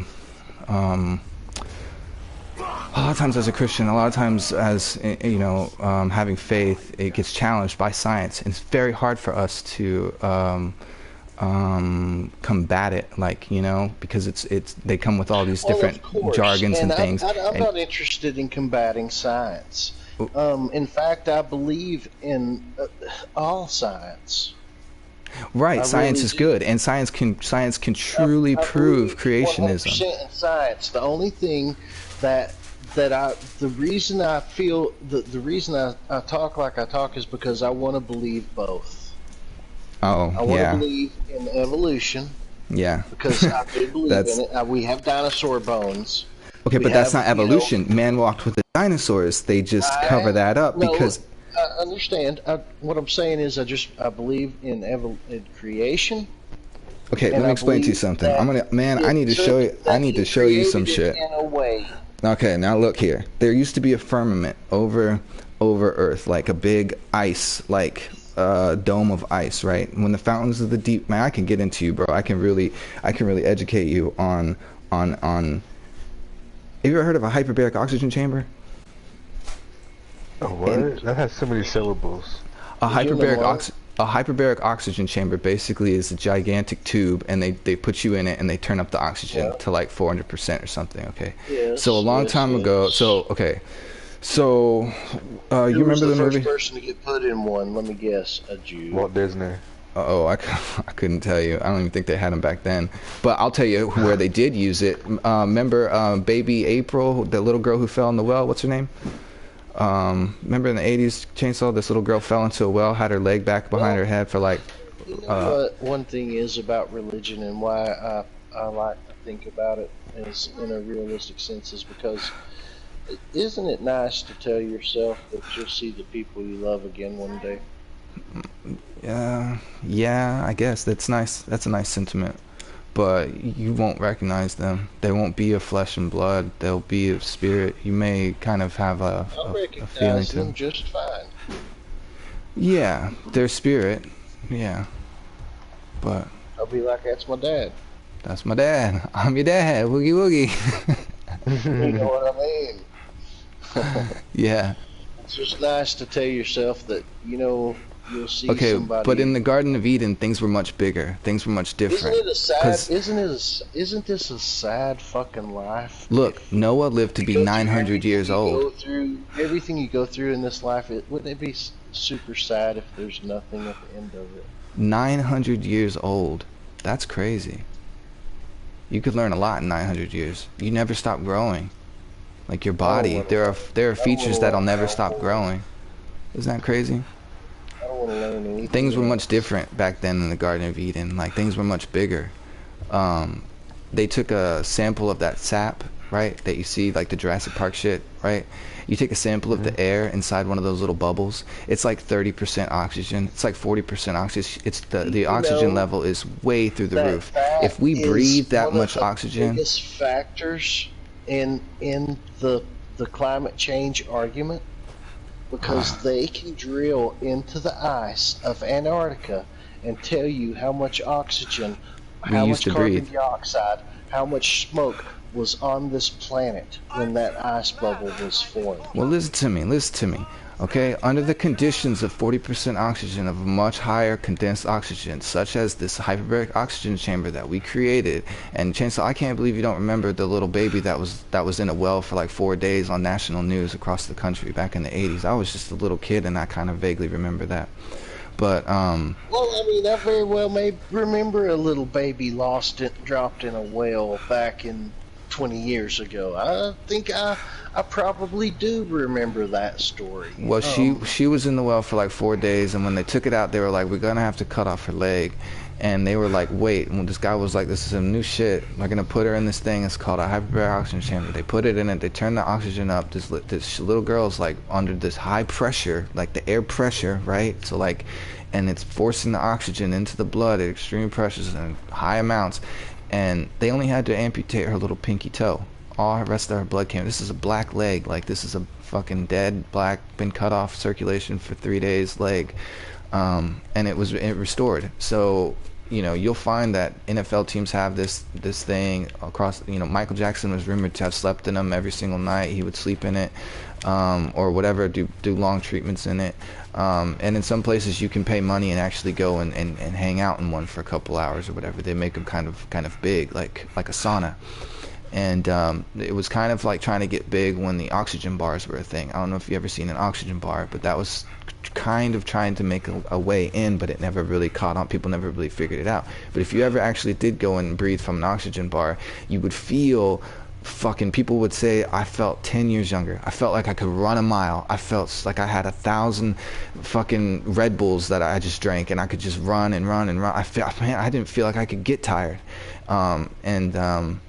And so imagine living in this kind of condition. Now, some people decided they were going to grow plants in these conditions, and cherry tomatoes grew the size of a softball.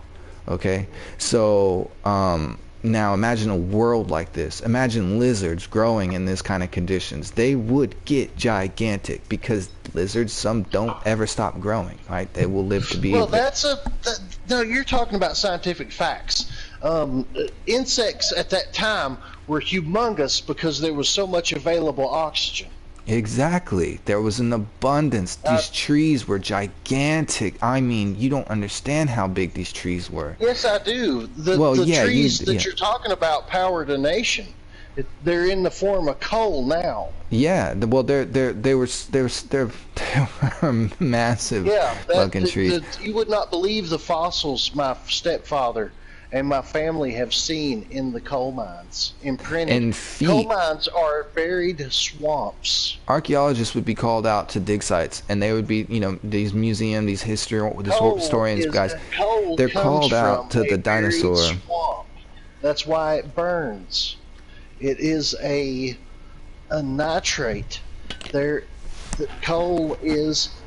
My stepdad told me about. He was 89 years old, 86 or so when he passed away. He told me about, you would not believe the fern fossils and things that they saw underground in these mines. Mm-hmm.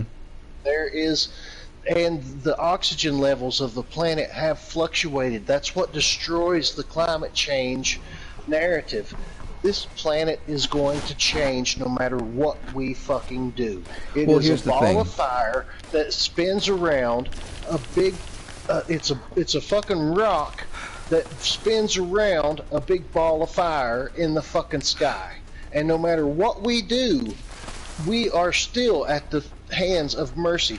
The reason humans are where they're at is because the weather on this planet for the last 10 to 20 to 60,000 years was temperate enough to allow us to flourish and grow.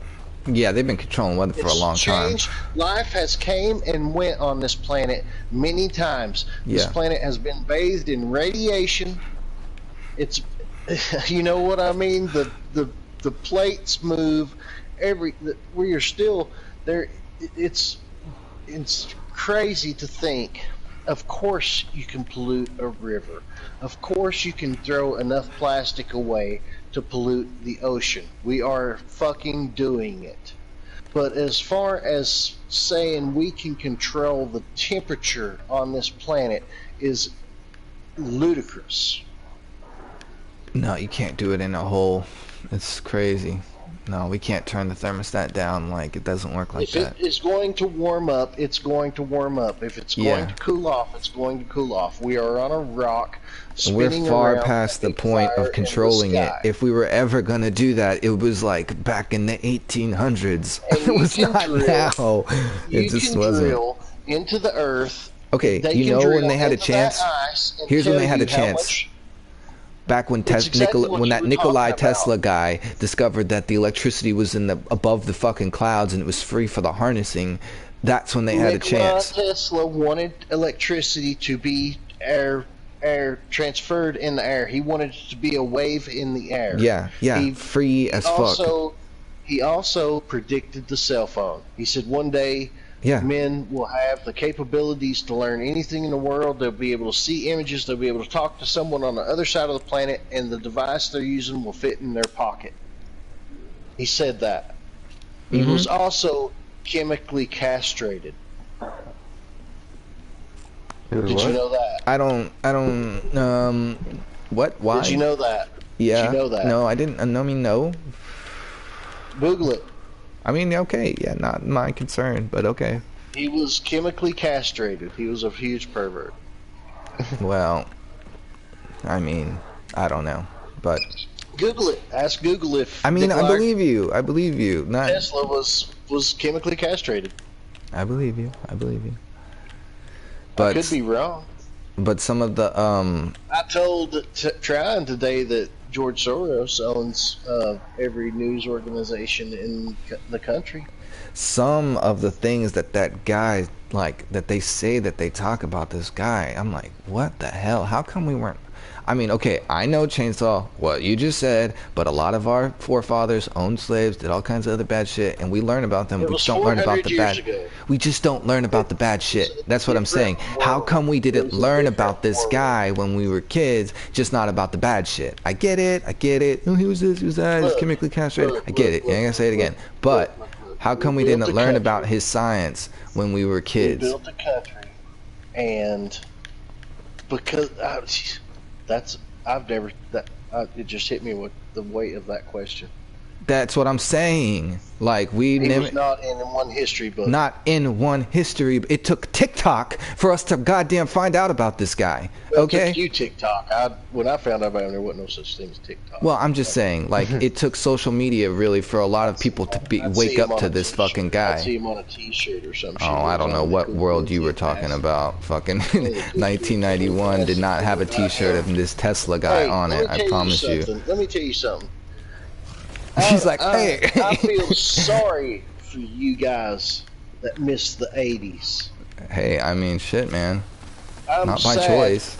that your world has been nothing but this shit show that you see before you. The 80s was You're right. beautiful.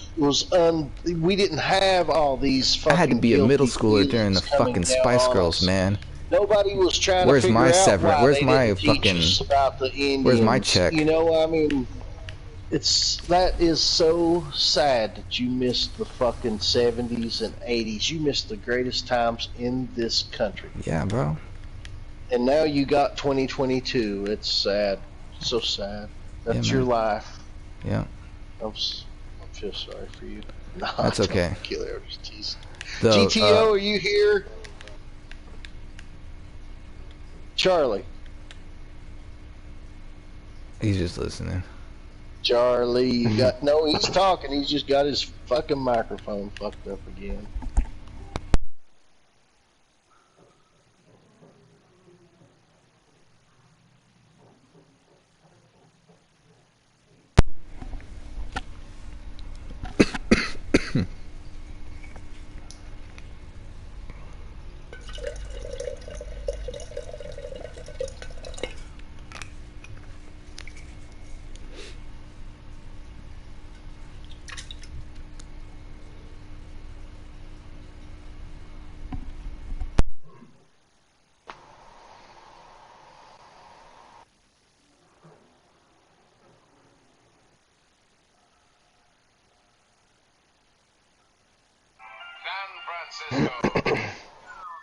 Yo, I love San Francisco, bro. It was really, really awesome city.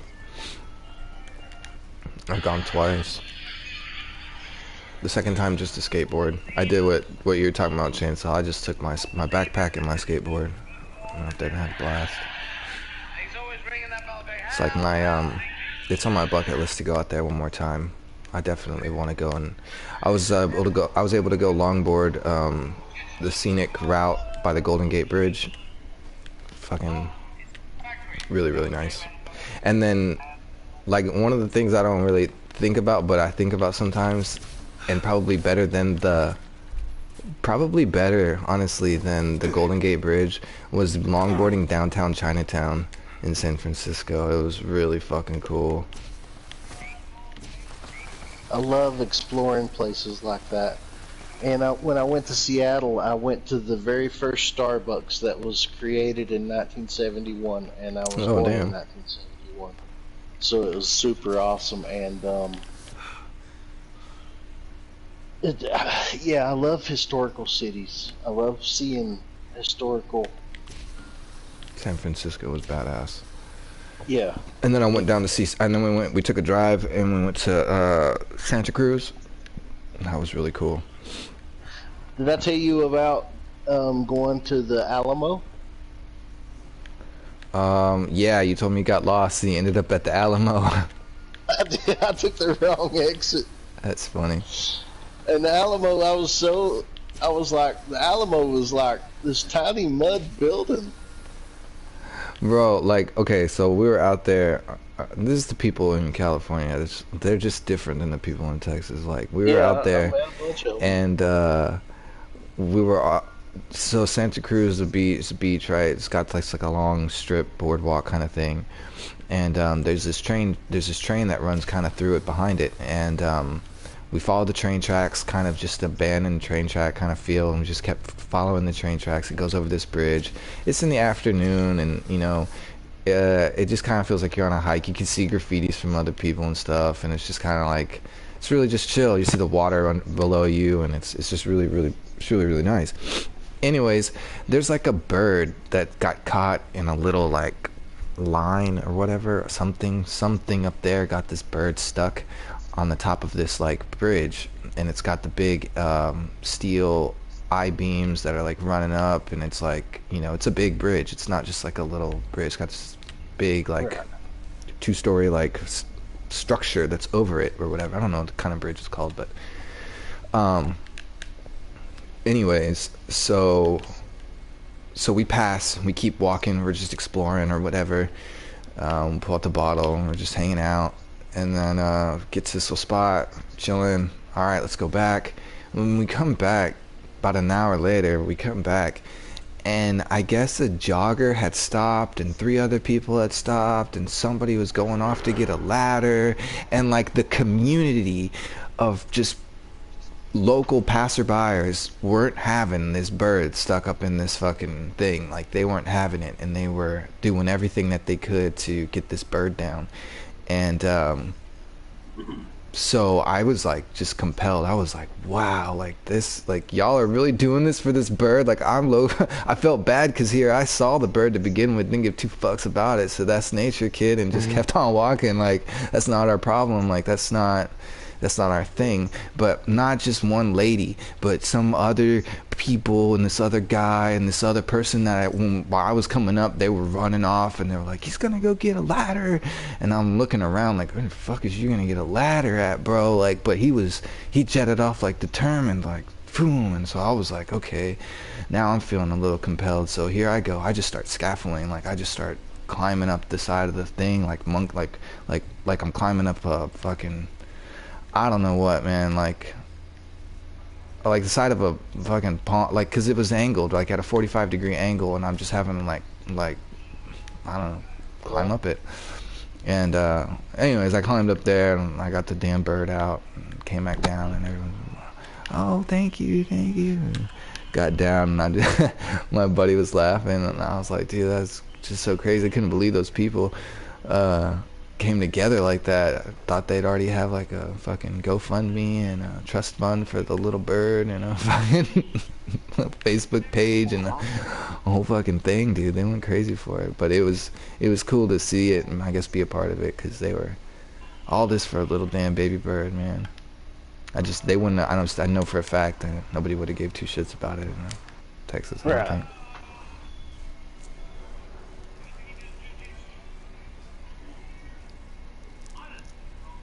Go for it, Cameron. Give us a link.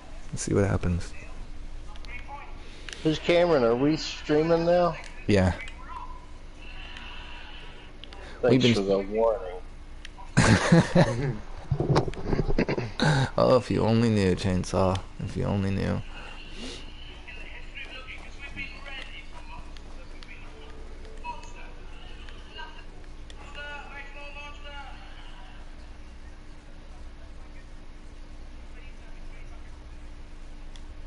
But the homeless people in California are different. They are way different, bro. You would not even suspect some of them. It's crazy. And then some of them, you wouldn't even suspect it, bro. Like, okay, so we were checking into the theater district. It was not the nicest hotel, but it was a nice hotel. You got a glass of champagne when you checked in. That's how nice it was. So I'm checking in, and then there's like a vagrant, right? And he's like, looks like a vagrant. He's got a guitar around one shoulder, and he doesn't have a backpack. He has like a sheet tied on both ends kind of thing that's been like stuffed full of crap, you know, and slung around his shoulder. And then you know, he's got his guitar, and he just looks dirty, and hell, he might not even have any shoes on, I don't know. And he's behind us, and so, you know, they give us the key. There were key cards. They give us the champagne. They're like, they walk us to the elevator. They, you know, tell us what floor to go on and all this and that.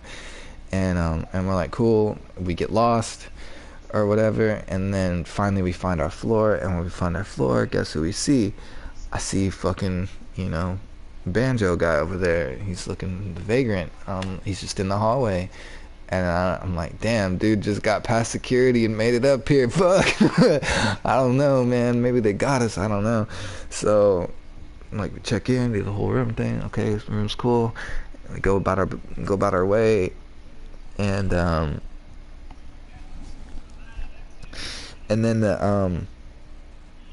the dude, we get back for the night, and there he is again. He's just hanging out in the hallway, and I'm like, yo, this guy. And I was feeling good because we were out and having a good time, so I brought my slice of pizza out to him, and I was like, yo, you want this pizza, man? I'm full, I'm not gonna eat it. And he was like, no, I'm good. And he was like, I'm getting ready to turn in for the night. And he pulled out his key card and he went into the room, like, that was right there. And I was like, what the fuck is going on? Yeah, bro. I was like, the whole time I just thought this dude had not a dime to his name, and you know what I'm saying, was just getting in off because it was cold outside. Like, it was definitely cold outside. So that just blew my mind, dude. I was like, this dude literally staying here. He paid like probably $200-something for the night to get to fucking, what in the fuck is? Yeah. God damn, hey, dude. Listen to this, Eddie Izzard. This is comical. This is Discovered in America. This is an old stand-up guy, and this is kind of old. This is around 2000. All those 50s films like Roman Holiday. It's just like that. And he's going to talk about English coming to America. The whole, world's saying, come on, Europe, give these countries back. Come on, we've had a bloody war. Let's give them back. Britain, what? What's that behind your back? Oh, it's India and a number of other countries. Give them back. Oh, right. Scorched to the Pharaohs don't get you there. Falkland Islands. Oh, we need the Falkland Islands for strategic sheep purposes. He's going to talk about America right here. And then it was a case of no empire, no law. But in America, it was different. The founding fathers landed in 16... They set off from Plymouth and landed in Plymouth. How lucky is that? Is this Plymouth? We just come from Plymouth. We've gone round the circle. That's back on the... They finally got this. They said, this is where our God has brought us to. We can practice our religion here. We can raise a family. There's nobody here. Excuse me? There's nobody here. Yes, a land empty of human existence. What the fuck are these guys? What's all this, please? No, we don't want any of your food. Thank you very much. Just put some clothes on.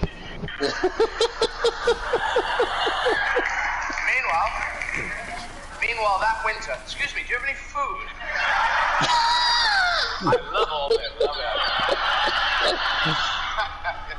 Yes, I'm sorry, we're a bit brusque when we first arrived. We didn't realize you owned the entire country. But you have no system of ownership. Interesting. Maybe that can come in useful later. Food, thank you very much. Very nice. Yes, there's more of us coming, but we'll keep our promises. So the American government lied to the Native Americans for many, many years. And then President Clinton lied about a relationship. And everyone was surprised. A little naive, I feel. When we were kids, we lied our heads off. I didn't do it. I was dead at the time. I was on the moon with Steve. And your dad's going, I haven't even accused you of anything yet. Oh, all right. What's the question? What? Did you brush your teeth? No. Yes. Wait, what's correct? And it what? Yeah. I was dead at the time. Then when you're more mature, you do start telling the truth in odd situations. I'm sorry, I've broken a glass. I've broken this. Is that an expense? I've broken. I'll pay for that. I'm sorry. And you do that so the people in the room might go, what a strong personality that person had. I like to have sex with people with strong personalities. And I broke other things. I've smashed that, and that's gone. And I've just thrown the cat out the window.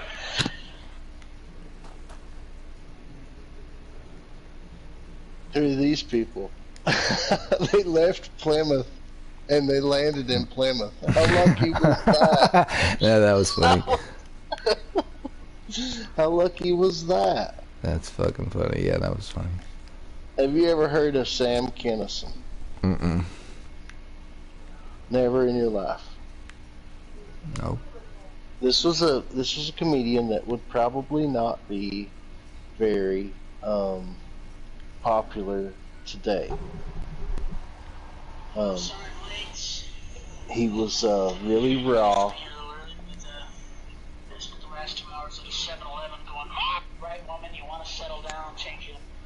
And let me tell you about, he's going to talk about world hunger.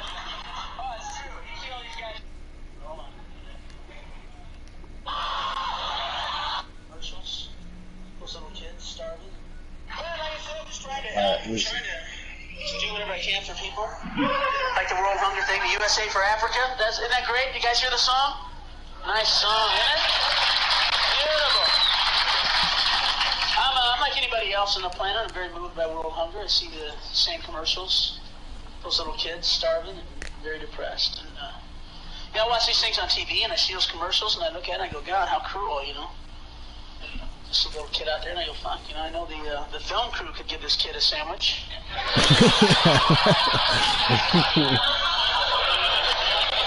know the kid's not out there, filming a letter from home with a Betamax, huh? You know there's a director 5 feet away going, don't feed him yet! Get that sandwich out of here! It doesn't work and I feel hungry! Well, I'm not trying to make fun of world hunger. Matter of fact, I think I have the answer. I spent a lot of time working it out, and you want to stop world hunger? Stop sending them food. Don't send these people another buying phones. You want to send them something? You want to help? Send them U-Hauls. Send them U-Hauls, some luggage. Send them a guy out there that goes, hey, we've been driving out here every day with your food for like the last, 30, 40 years. And we were driving out here today across the desert, and it occurred to us there wouldn't be world hunger if you people would live where the food is!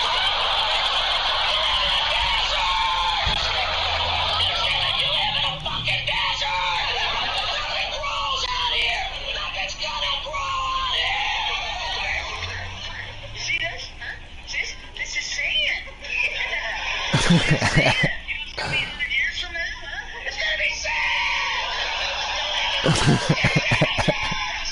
Get your kids, get your shit, we'll make one trip! We'll take you to where the food is! We have deserts in America, we just don't live in them, asshole! You guys got a great crowd, man. You know what I mean? Yeah, that's like, funny. You live where the fucking food is.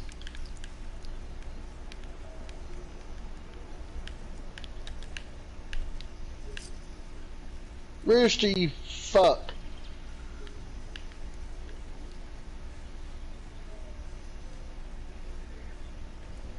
Did anybody see that just then? What did he do? Kill me. Oh, I didn't see that. I shot him first. Hey, Charlie, where you been? I've been listening to y'all, getting the world situation straightened out. Yeah. What y'all been doing? You know, I don't know. acting bad. Being stupid. Yeah, acting bad means stupid.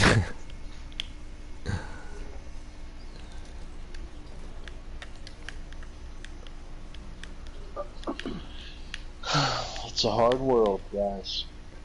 I mean, and it just scares me. I see so much pussification going on. You know, and people on this game, Rat Bethesda, and they're like, I can't get people to trick or treat. I want my popcorn machine and trick or treating. I didn't know it started, and trick or treating's hard. And I'm like, did you ever play fucking Mario, where if you jumped and you missed a little brick, you landed in the fucking lava And he and you died. started over? Yeah. Yeah, not even like, you don't even like get a checkpoint. You start completely over. Yeah, and it's like, I can't trick or treat. Nobody's trick or treating. You imagine Nintendo writing them, getting a letter about their game being too fucking hard, you know?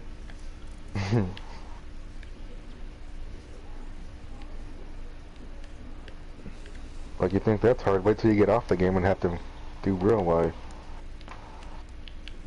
Yeah. For real. People who cry about that some shit, I'm like, how do you make it in the world? How do you really, like, you were compelled to like waste your energy to do this argument. How do you make it in the world? Like, oh my god.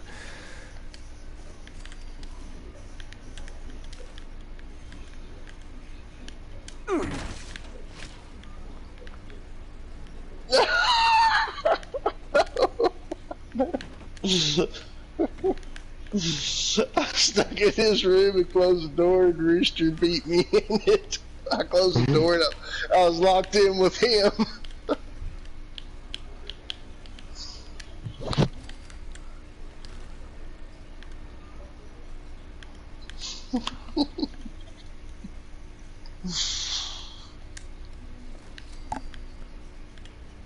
Let's start a party chat, guys. Go for it. I would have to do that. You start it. You start it, Trav. Start it and invite all us. Okay.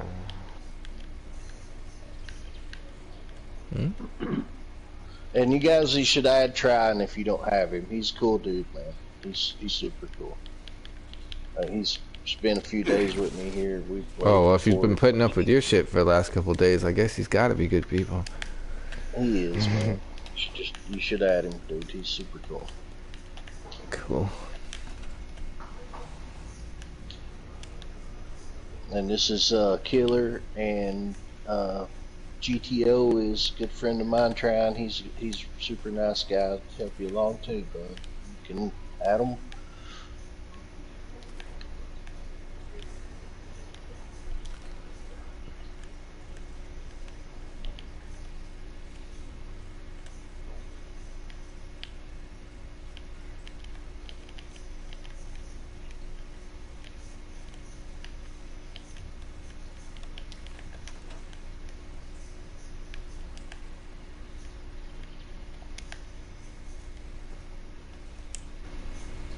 Got you.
I guess if you saw a picture of my perks, yeah.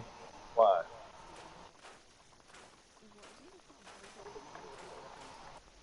So I can switch to my handmade.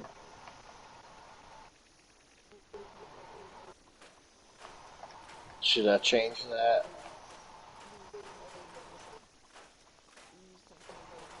Should I change that now? Because I'm never going to shoot my normal gun again. I love my normal gun. I shot you with it last night. My 2-shot suppressed automatic handmade.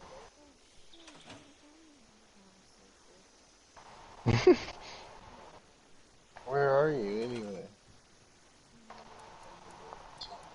Oh, should I can shoot you.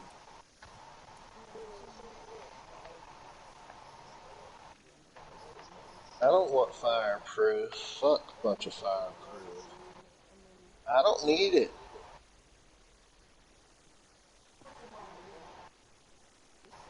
I'll shoot you without it.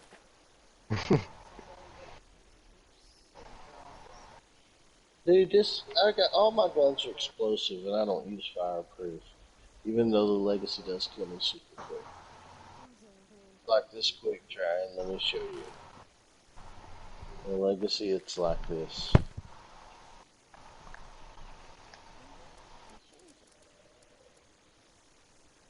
Did you just die? Yeah. That's how quick that's how quick my legacy kills me.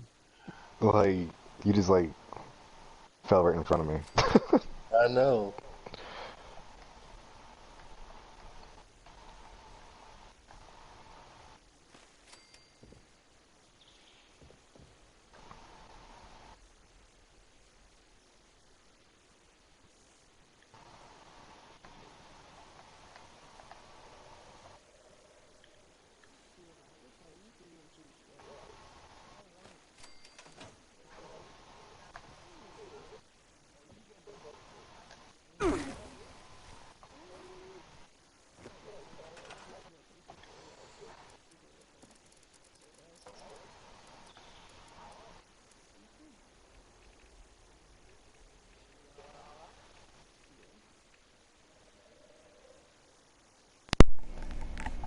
But not in real life. Your girlfriend. Oh, damn. Okay, chill, bro. Yeah, he went to town with her, and he had to put his leash on her. He walked her for 2 blocks and then took her home. Damn. And he said, I love you, and she went, oof! That's funny.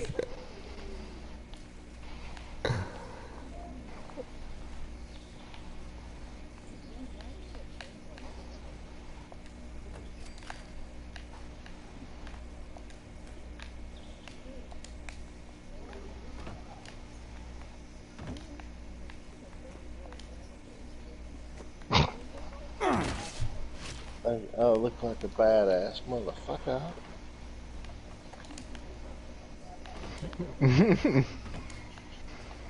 Yeah.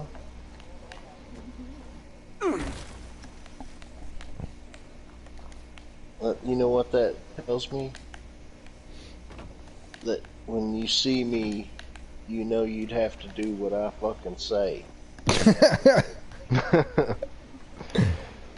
That's why you get a dad vibe, because you'd be like, yeah, I gotta do what this dude says. He'd be like, yes, sir. Yes, sir. That's why I got a dad vibe. That's why I got a dad vibe, bro. Yeah, I'd be like that with GTO. GTO would tell me to go out and get something. I'd be like, alright, I'll be right back.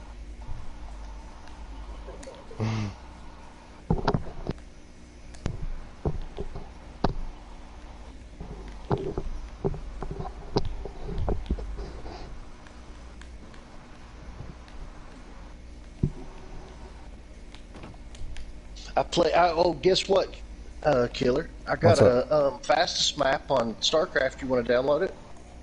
Yeah. I was Check it playing. out. I was actually playing it the other day, and I figured I was playing the computer, and I kept playing it over and over and over again, and I think I've gotten a little better.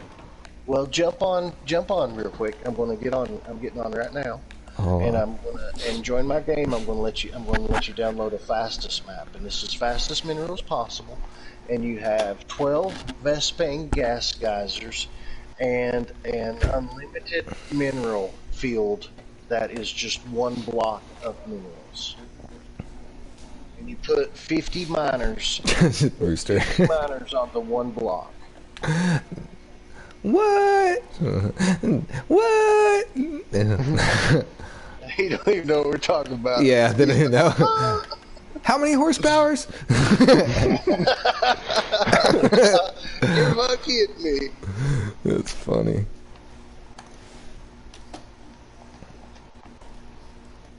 Oh, it's only 9 o'clock over here. 10:05. Yeah, it's 10 o'clock here. Yeah, me and Tran. We are on the East Coast time zone. Yeah, I got that serial killer face, you know what I mean? Nice. Hey, I might come up and see you one day, Tran. You ain't too far from me. I come up and smoke some weed. I'm a chameleon. You'll never know what I look like. I've actually got family in Louisville. I'm a green skinned lizard person. They did a good job there too, man. I'd have to tell them. You want my message? Roll up. What's up? You hanging with the wrong crowd now? Yeah, make sure you bring your PlayStation too. Fucking oatmeal.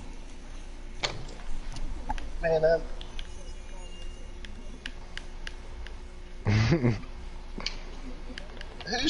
would you He shut looked up? at mine and was like, that's definitely not oatmeal. Golly, what a nerd. What a nerd. It wasn't oatmeal, bro.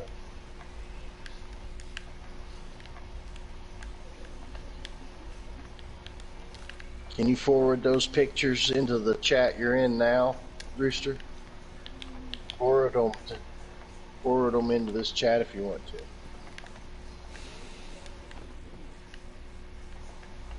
So, well, then what a killer got to do? Scroll up or down? Oh, what's going on?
That's funny. Alright, killer, join this game. It is KZ High. Oh shit, that's right. Hold on. And you download this fastest possible map. You're going to go crazy when you see this shit.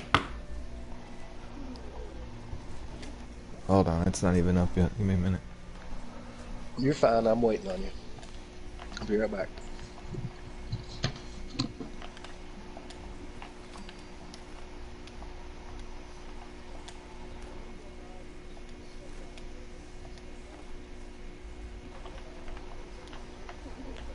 I mean, yeah, you probably do. It's really not.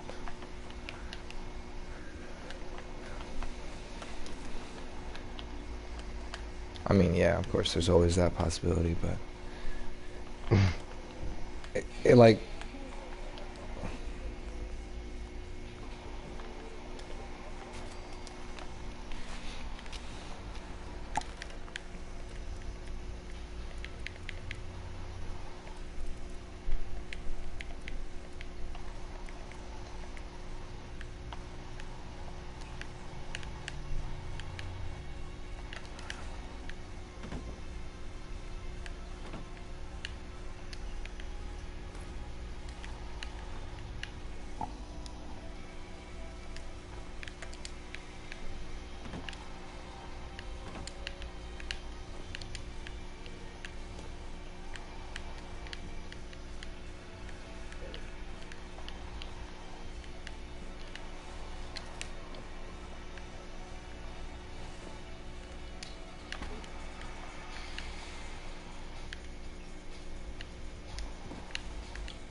you're kidding.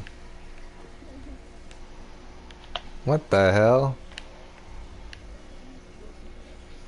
Are you serious? Update 3 days?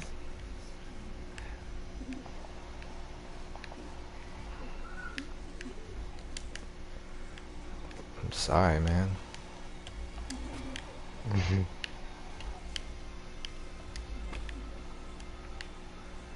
I don't think it's ever gonna happen, bro.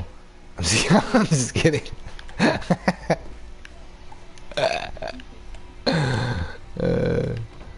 I'm not a very patient guy. Yeah.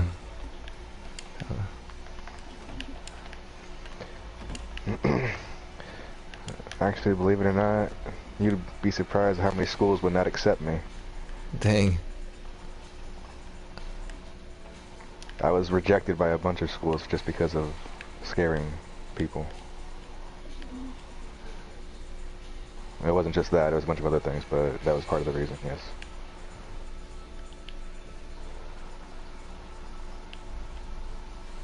Scared chainsaw. He's scared. That's funny. Damn it. Can't I get this fucking tent up in the tree? Oh yeah, he wanted me to join this game. Okay. I was trying to put this tent in a tree or whatever. I don't know what I'm over here trying to do. I'm building a tree house.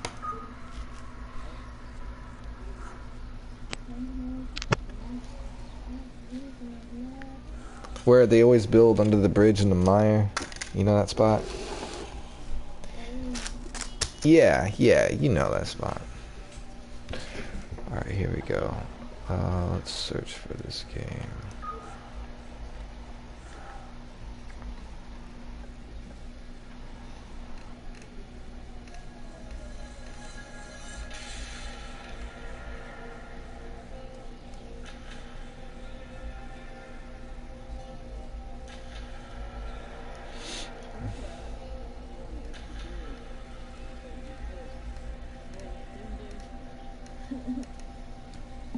Yeah, that's wild. I also like just started it and didn't really wait for it to calculate really well, so it may take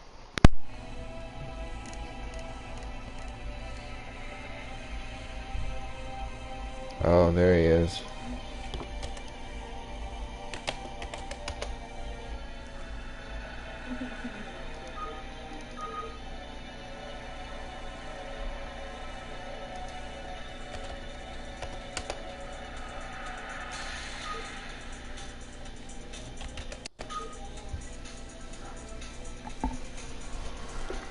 Let's go, bitch.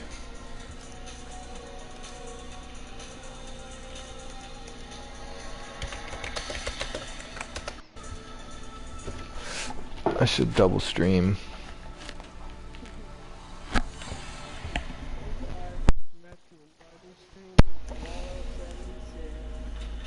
Chainsaw said, bitch.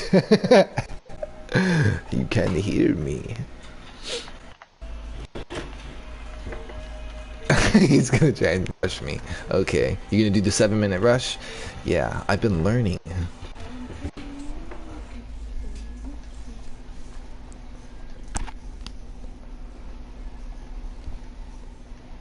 The computer rushes you at 7 minutes every single time. Yeah.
One man's junk is a collectron's paradise.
Hard to say right now.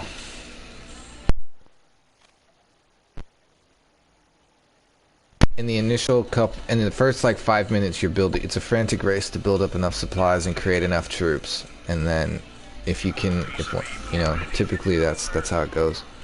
If you can survive someone's first attack, or you can break through someone's defense, for like if there's that first little battle is about to take place in about 4 minutes, I'd say.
Yo, yo, yo, what up, Topher?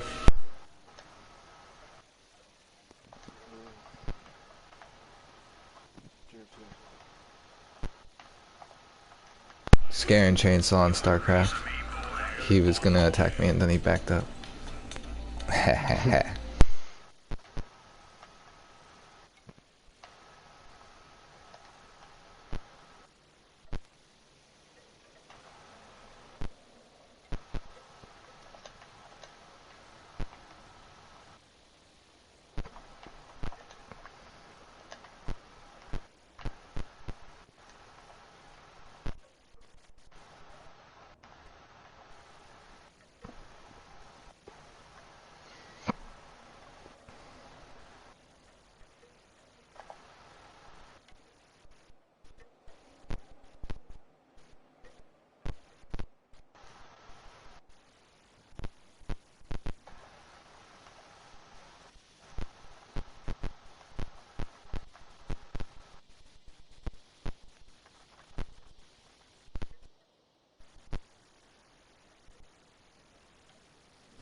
I forgot about the 200 max.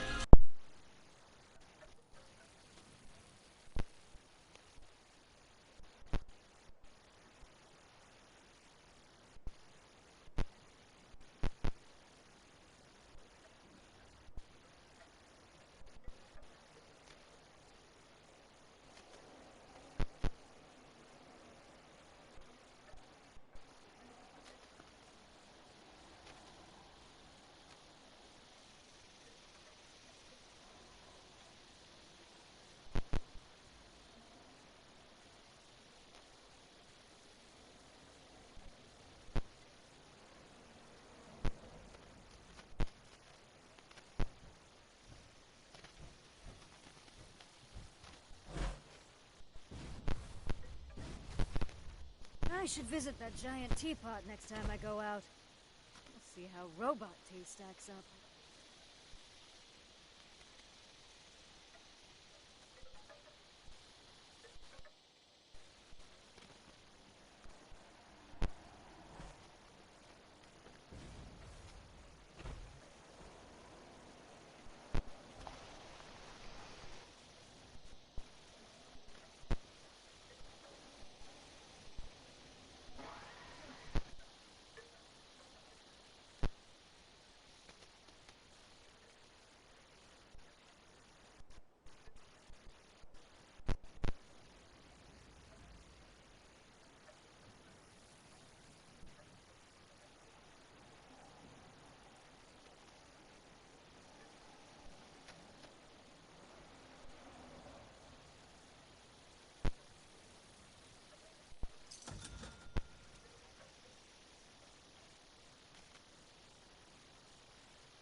I smell scrap. Well, not literally.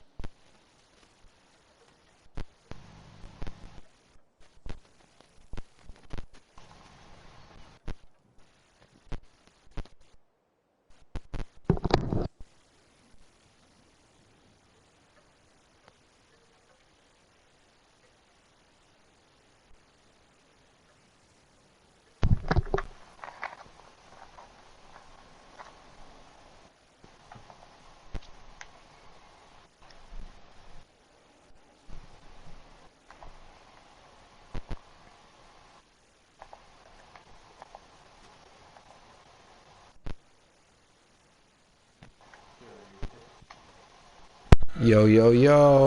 I'm fighting Chainsaw right now in StarCraft. I think I'm winning.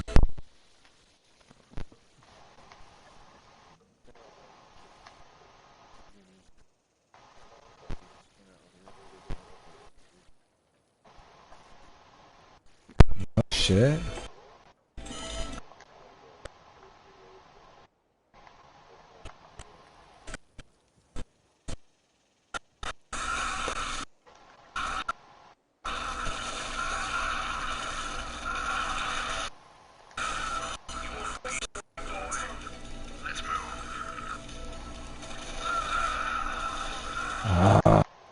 They're dwindling. No.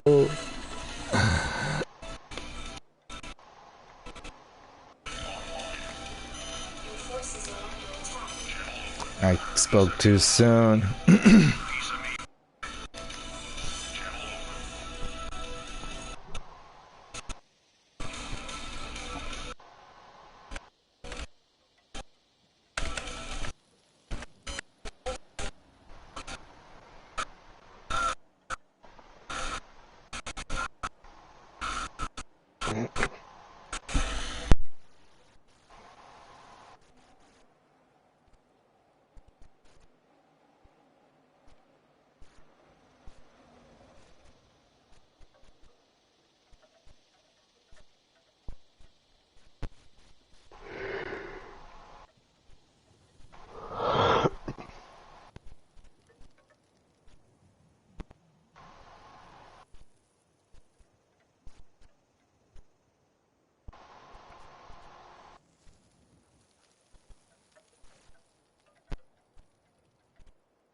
Made it to the base.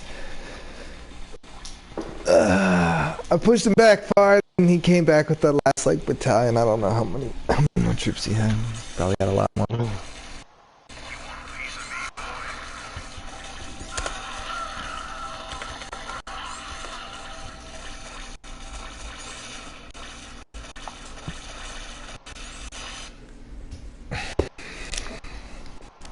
Ah, you got me. But I think I did a lot better than I did in the past. 86 glowing meat steaks. Time to go hunting again.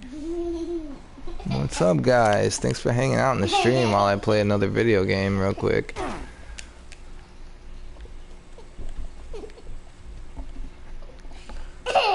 What's up, Topher? Scavenging is its own reward. Sometimes What's the deal? wet and dirty one.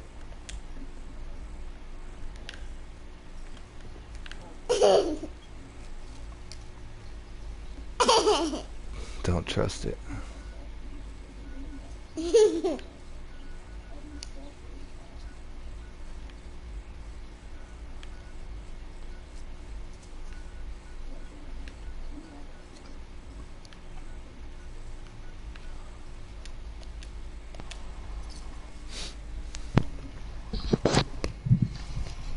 Bro. Yo. Yo, what happened, bro? Man, I pushed you back. You had to admit. I hear you talk shit. I'm like, what the fuck? You know, you gotta get hyped. You gotta get some rivalry going. Come back to my channel, bro. What?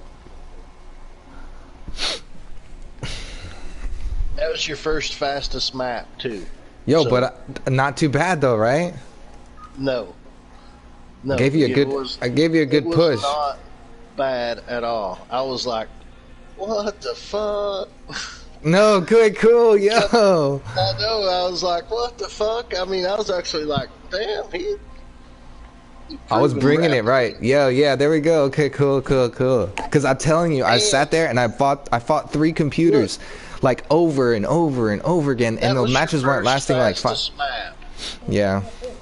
So, I mean, that was the first time you ever played the fastest, right? Yeah. Where you had one mineral field, Yeah. put everybody on it, and Yeah. you did the right move. You build your cheapest units, but you needed to build like 20 barracks and 20. Oh yeah.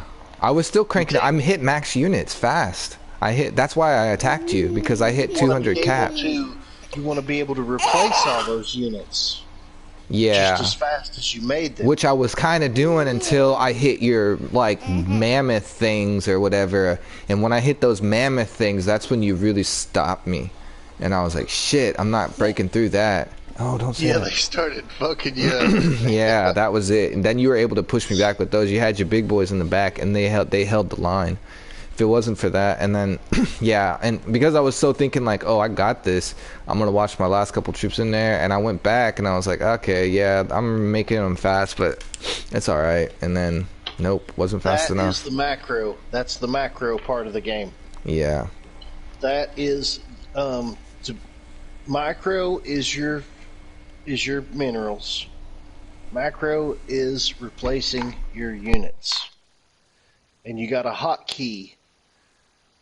You can hotkey the barracks and things to keep producing them, but you weren't all wrong producing your cheapest units with the fastest maps. You And build I a was worried you shitload were of gonna bring barracks. some shit like you did last time with the Protoss all in the air and shit. So I was like, let me get my Goliaths out. That way they're heavy hitters too, both air and land. You know, I was going to. It depends on the length of the game, but the flying unit, the Hydralisks and things would have been next. Yeah, the But other I wanna thing I was create a really game. scared about, I was like, Go I'm ahead. gonna rush him, and he's gonna have a bunch of those spiders under the ground shooting spikes up, and I'm fucked. I didn't make one lurker. I made. Yeah, because I was worried went with about that. Hydralisks, and then there at the end, I went with my cheapest unit. I went with the Zergs, the Lings were coming into your base there when Yeah. you was. Let's do some computers on it. Join and I will. Okay, I'll give it pick another Terrence, go. and we'll do some computers. Let's All right, do. well, give me a Fort second here. Lee versus If you Fort guys are Computers. watching on YouTube, give me a hot second. I'm gonna throw the stream up on Twitch so you guys can see what I'm gonna be doing for the next 20 or 30 minutes, maybe, if it lasts that long.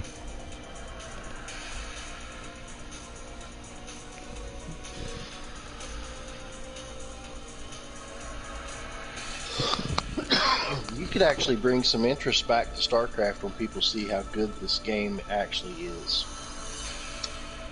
Yeah.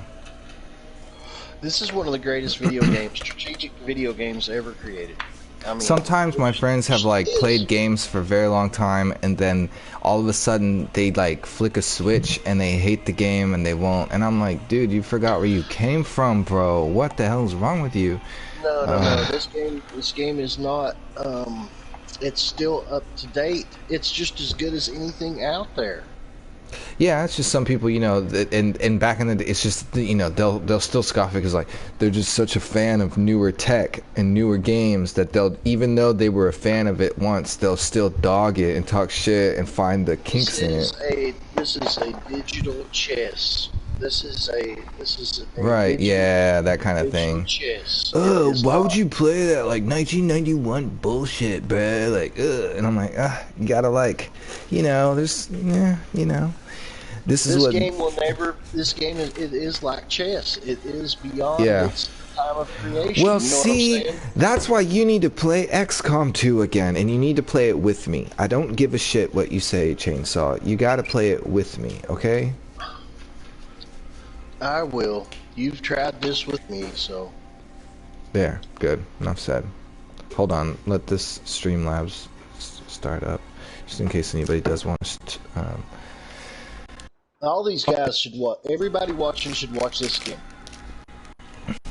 This is a timeless, strategic game that is still is just as fun today as it ever was. It's the graphics are still compatible. It's awesome. That happens. Put the pot of water on for some midnight You're not coffee. making coffee.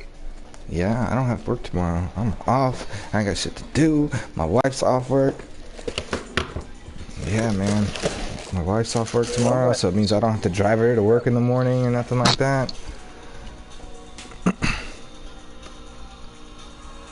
One time I had a friend over. He was hanging out late. You know, he drove in from Austin, and I went to go make coffee, and it was like 12:30. And I never forget the way he said it. He's like, he goes, I always dreamed of of drinking coffee after midnight. It just seemed like that was his long lost, like, on his bucket list. Like, I always dreamed of drinking coffee after midnight.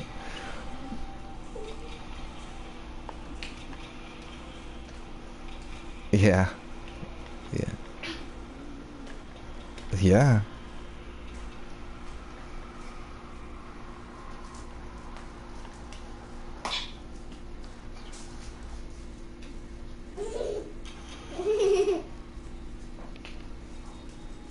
True. I was off for a little bit in the middle of the week also. Dude, I went to the grocery store today. You know what you do at the grocery store? What's that? Don't go down the middle aisles. Okay. Think about it when you walk in a grocery store. What is directly to your right when you walk in? Produce. What? You follow the produce aisle down, what do you got across the back? Meat. You take a left at the end of that aisle, what do you got Dairy. up that side? Don't go down, that's all you need. Once a lap around. Somebody else said if you have to stop and think about it, you don't need it. Don't go, stay out of the middle. Someone also said eat lunch before you go to the grocery store, and you won't want to buy as much shit. Well,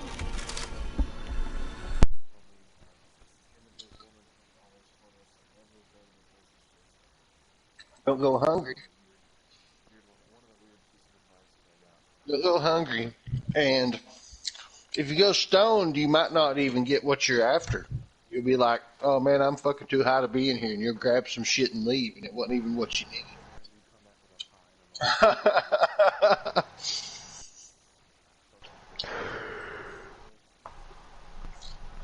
Yeah. That's a song. I guess I'm eating a pair of socks and like, whatever, like some dumb shit on the clearance aisle. Dude, that's a song. What? What'd you say? That's a song. I'm just kidding.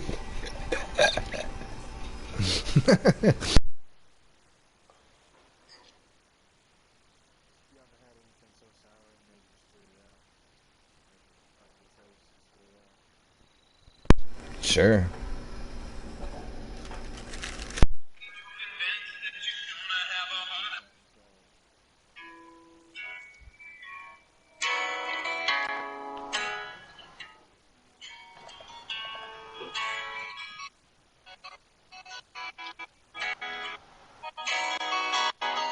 Have you ever watched the sun go down and you're thinking about the world spinning round?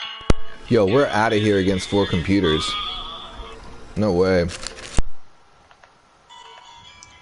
bathroom mirror talking to yourself and your dog's looking at you like you need help. Have you ever been high as fuck? Then you feel your heart pumping really fast and you're convinced that you're gonna have a heart attack. Have you ever been high as fuck? Me?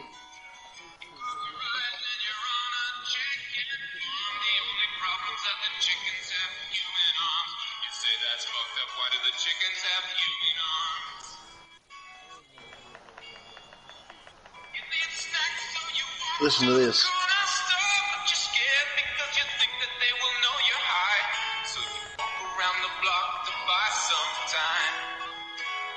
Let's do it.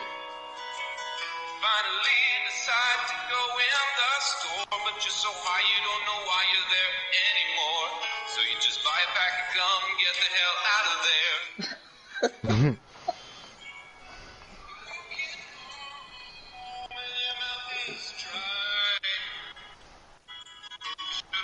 Some juice and snacks, but you were too high. Thinking about ketchup chips. And for some reason, the game shit. Started thinking about fun was what game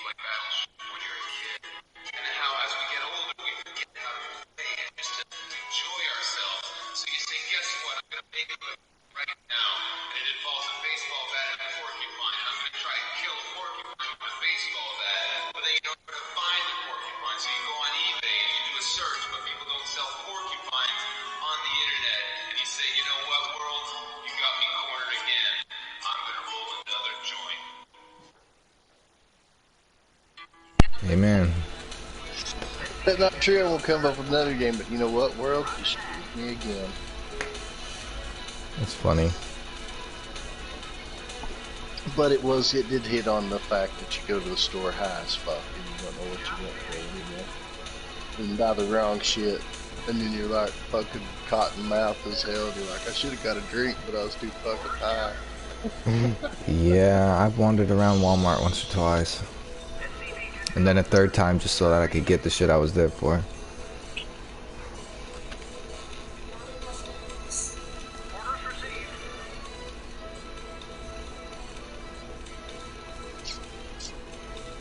Are you Twitch?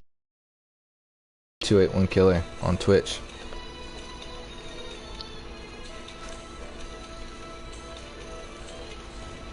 You know, to me, this is the funnest fucking game ever. I don't know why. I always loved this fucking game. Because we were playing an app before apps were a fucking thing. That's what this game is. Like, people download this style of game on their phone, to tell you the truth. And, like, they, you know... This ain't no fucking app, dude. This was cutting edge shit. Yes, it was back in the day, and I'm not trying to play the devil's advocate. I'm just trying to say, like, you know, it developed a style of game, turret defense, right? Like, that was like I want to say, like, I don't know, it feels like it was a pioneer to that style of game and to other styles of games. So yeah, like, but to today's, like, you know, people would see, like, they make these games. It's like Farmville. It's like it is these games, but we found it way ahead of its time, where people were highly addicted to Farmville and highly addicted to other games such as that, you know, when they could play it very easily from, there's like Weed Farm and all these other types of games like that. I would have never, I guess it is almost a kind of, are you comparing it to a Boom Beach and Clash of Clans type build? Those two I've never played those two games, so I couldn't tell you, but maybe.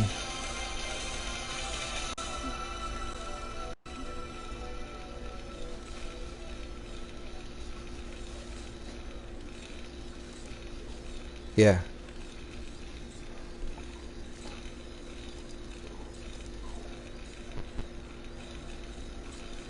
You know what about that age difference? Not relevant, Topher. You know what about that age difference that you mentioned? There it is, when I was 26, you're 27, right? I started playing StarCraft when I was 26, and I had people telling me I was too old to play video games.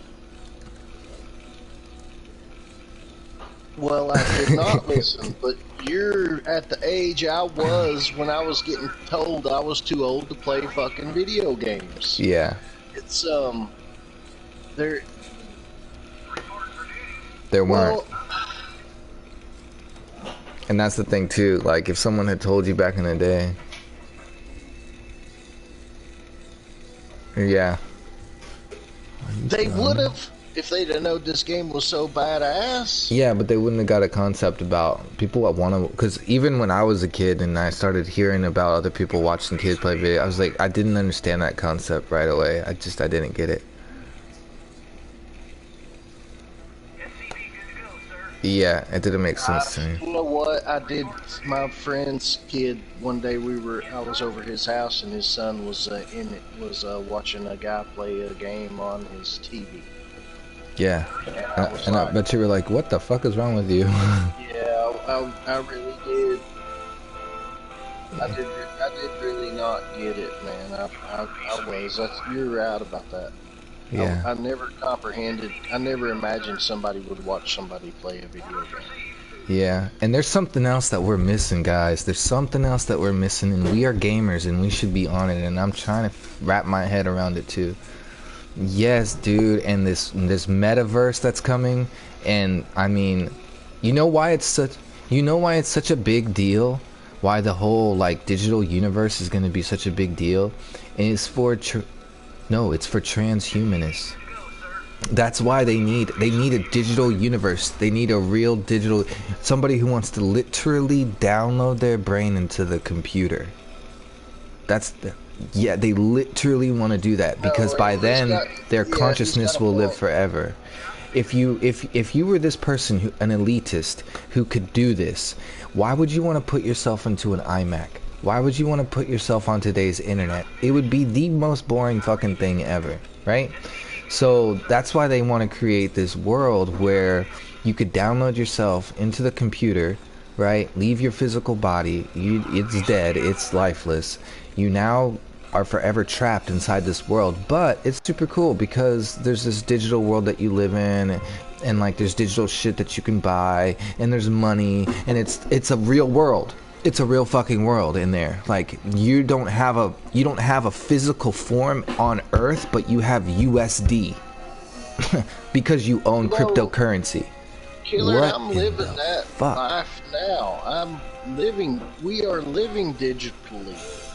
Yeah, that's what I'm saying. We're already in the metaverse. Out at the bar doing magic tricks and showing no, these people we're not. They're watching us on. We are. That's what I'm getting at. We are already in this digital. And you know what else? We already purchase NFTs because we purchase skins every Tuesday in the fucking Atom Shop. Those are NFTs, buddy. It's crazy. What's and there's an NFT?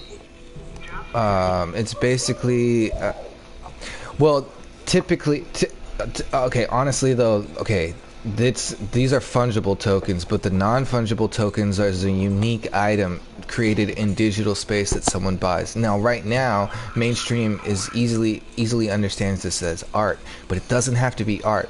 Let's fast forward 15, 20 years. You have a digital form, like we have a digital form in Fallout, right? But we have a digital form to the degree where I can project myself into your living room. It's scanned like there's a lot of like it's a lot of sci-fi kind of feel where like your hologram self will be sitting on my couch, right? Because you control your digital self to do that from the comforts of your home, whether you're sitting on your couch, standing in your living room, doing whatever, however you choose to do your thing at where you're standing. You can make your character sit on my couch, and when I put on the glasses, I see my couch and I see your character. If I take off the glasses, I just see my couch. But if I put it on, we're together in this world, right? Now, let's say you have a unique item of clothing that nobody else has, that was created by some developer out there. You have an NFT. You have a digital picture back at your digital house, or even on your, like in my house, if you project yourself into my living room, I would put this picture that I bought that nobody else in the whole fucking world has. I would put it up in my living room, right? You put your glasses on, or you project yourself into my living room, you see that picture. You leave, you take your glasses off, or, you know, and you're not going to see it in my living room. But as long as you have them on, or you're in my digital realm, you're going to have it on. You're going to be able to see it. That's the uniqueness between the art. But it's going to get much further once people figure out because it's literally any digital file. So it could be a sound clip, right? It would be a unique sound clip that only somebody bought. Like, okay, so here's a historical sound clip from the winning hit baseball bat crack of the World Series. Imagine a world that doesn't have the relics of the past, right? But are trapped in digital form. Now you live in a digital form. A person no longer has a physical form in Earth in the far future. Okay? And relics like birds chirping, relics like kids laughing in the park, or a waterfall, a motherfucking waterfall. The original true fucking audio clip of Niagara Falls. You know what I'm saying? Or people standing by Niagara Falls. That would become an extremely rare thing, like a true blue audio clip. You know what I'm saying? Now, if somebody was to get onto this kind of like wave and go around collecting all these clips, then of course they could dumb down some of these like rarities of things. But there are some events in history that could be pretty rare if captured, and then they get coded by the blockchain, which is a weird kind of like barcode that gets imprinted on it, on the digital file. And it can be anything from a sound to a digital article. Like So let's say a character is created in a world, right? Much like we know, like, let's just say a wizard type of character is created in the world. It has all these attributes and it's for sale. And now a person like myself can go and purchase this digital character. That digital character also has something else, and I can embody that digital character now, right? Just like you know a video game to be. Now, much like you know a video game to be, that one character comes with other attributes that it's acquired, right? Because it's been traded and sold and it's been paired up, just like we know a video game to be. And people are understanding this right now. Let's say your digital form owns a hat. That hat can have what? It can have legendary attributes, bro. We know this as gamers. The rest of the world doesn't understand this. And that's what I was trying to break through to, like, even my buddy. I was like, bro, we could develop a fucking clothing line within the fucking world that has attributes that is like, the most simple one would be pop-up blocker. You put this fucking hat on in the world, it's gonna block 90% of the ads that are trying to make it to you in this digital world. Like, that would be a gigantic one, but other ones exist too. Like, what if, I don't even know yet, but they're there, and it's a real thing, and we're spiraling towards it faster and faster because the transhumanists, the elitists, the global elitists that have no name, that's what they want. They want to live forever, and flesh and blood dies. George Soros and others that are in the darkness that have immense power that they can't. The pleasures of the world mean nothing to them anymore, and they know there's only one place they're going when they die, and that's hell. So they desperately want to live forever, and if it means downloading my mind into the computer, some chappy shit, then they're going to. And if you believe, like, and that's the severity that they're going, and you've seen it, and because you've seen it, you become desensitized to it to the degree where you're like, that sounds crazy, but it's a possibility. Things are spiraling out of control more than ever, so things seem to be more possible more than ever. Well, I mean, I like the. I don't know that I would not be entertained if I lived in a world such as Fallout 76. Yeah, I've kicked my buddy's coffee table. Okay, now here's the thing. Here's the thing in regards to that. Yeah.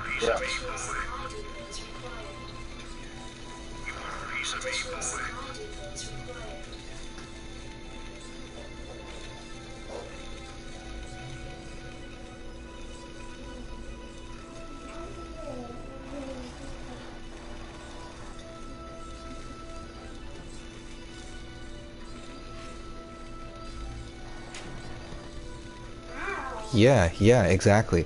And people aren't understanding the severity of that, but also sad to say, Topher, our headsets are Kia. You're fitting in a little better than I thought we would. Trying. Killer is a clothing designer in Houston. Yeah. And so yeah, Topher knows. But yeah, so no, that was something I was trying to get across to my buddy too, because I mean, and I'm still trying to wrap my head around what it could be. But like I said, like, not just clothes, but clothes with attributes, clothes that have attributes in this digital world that allow you special privilege, that allow you access, that give you something, that mine something, they generate something in the back. I don't exactly quite know what it is, but there's something there. There really is something there, and we're on the forefront of it, and we don't. Some people are realizing it. I'm trying to wrap my head around it. The number one thing that you're having a problem thinking about, the number one thing that I can think of would be charisma. Charisma. You're yes, in the digital world? Of course. You want to be more charismatic?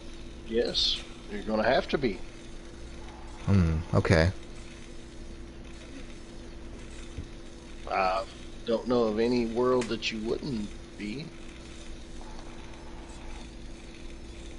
And that would take charisma. What if by wearing certain clothes you can go to certain places in a digital world? That's what I'm talking about. And when you have what you have, where you would be allowed to in, where you're going to be, the places you're going to be frequenting, Yeah. your service to how quick you're going to get your meal served or whatever I mean, you're not going to be eating, but however quick your service is going to be provided. Yeah. I'm not sure, but the future is gonna be wild, and it's happening fast. It's happening really fast, and you know what? Facebook is already lost, yo. They were saying that other companies are way light years ahead of Facebook. Facebook's just the best one at marketing their idea or whatever. But the metaverse is government's best fucking facial recognition tool.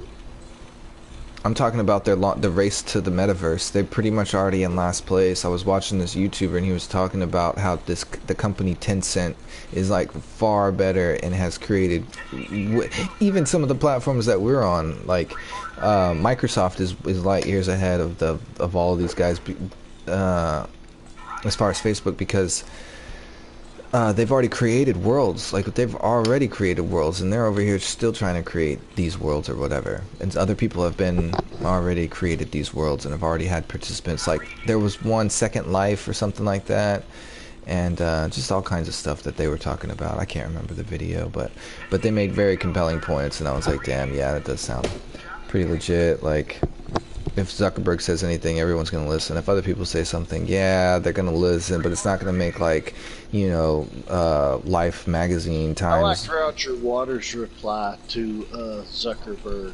And who the fuck is Zuckerberg? He's a guy that invented a fucking app, and how the fuck does he have say in the world now? Right.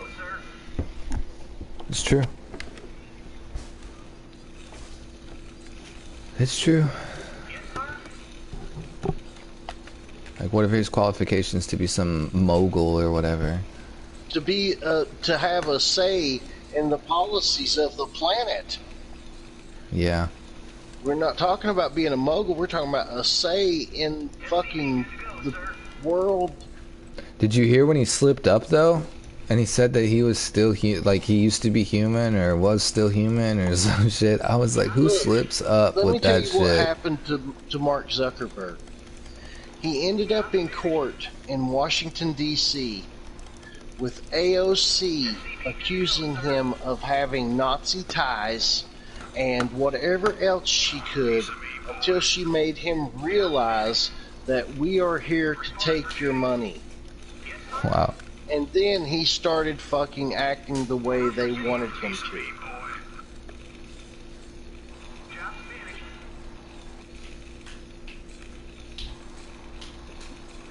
And you can watch that day in court. It's on video. Well, and I am going to be... in his eyes, the moment he realizes that AOC is totally ready to use any means necessary and call him anything necessary to take his money. Yeah. And they put him on a leash. And he now bans Trump. He bans, they fact check posts that might not be truthful. And they have turned, it is a complete fucking censored fucking media outlet that if you don't go along with the narrative, you won't be posting anything. Yeah, no, I let go of Facebook a long time ago. I don't fuck with that. I can't. Well, I always got banned. I mean. Yeah, I always got banned. After like... Now, I've got friends that's been banned. After like a 30, 40 day ban, I was like, well, thanks a lot for breaking my addiction, and that's great. Good job, guys. You did me a favor.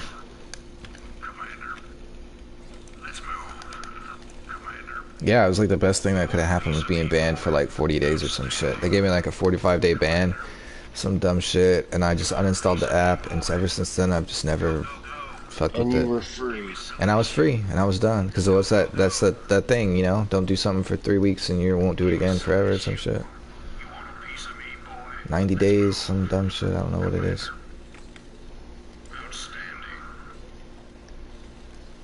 I put Hey, it on the who's other day, Russians? bro. I Oh played, shit! Oh shit! Blue's on the move. That's me. Blue, quit shooting at me. I put the headset on the other day, man. I played a bunch of, what was it? I played... Do you see me now, Blue? I see you. Okay, thank you. Hit the...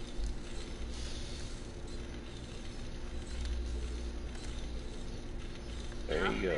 I played a bunch of, whatever, fucking... What's the damn game? What the fucking... Super Hot. Yeah. That is sucking ass.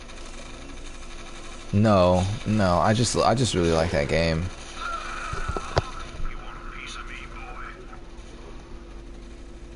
Killer, look at your base. You've got 4 barracks, two Vespane gas geysers going. Look at my base now. Yeah, I'm about to take out a faction, bro. What are you talking about? I don't know what the fuck their problem is. This might even be a secondary base for them. I don't know. That's what I was going. I don't know what's going on there. All I know is look at my base and then look at my base and look at all this bunch of crap on the ground all over the place, looking like a. What are you talking about? I'm just messing with you. Let's go, Brandon. I don't see nothing but factories, bro. Let's go, Brandon. Let's go. Look at. I'm about to have a fucking Air Force, dude.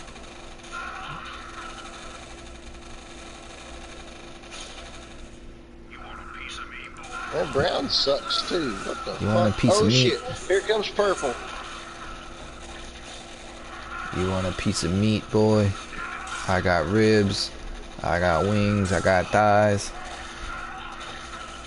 Here comes purple, bro. I'm dealing with white right now.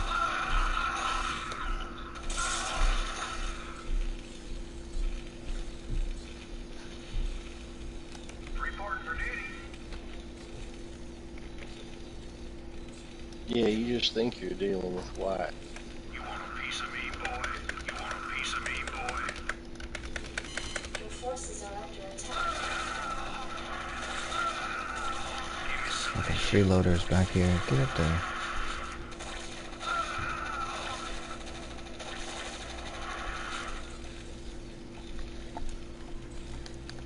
Standing by. Let's move. Standing by. Go, go, go. I've been watching a lot of King of the Hill recently. Bro, that's crazy. Why? Show fucking sucks. What? You don't like King of the Hill? What the hell's wrong with you? Damn. Who's fucking with you guys?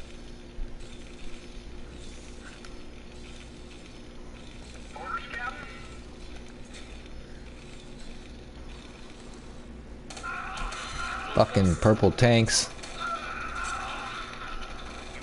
Purple getting ready to fuck you up, bro. Yeah, they're about to just... Oh, and that was red secondary base. Damn.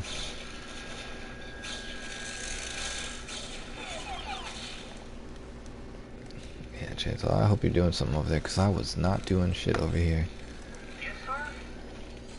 Come on, bro. What happens if you build a command center, another one? Can you get 400 troops? No. Damn, it's always 200 max.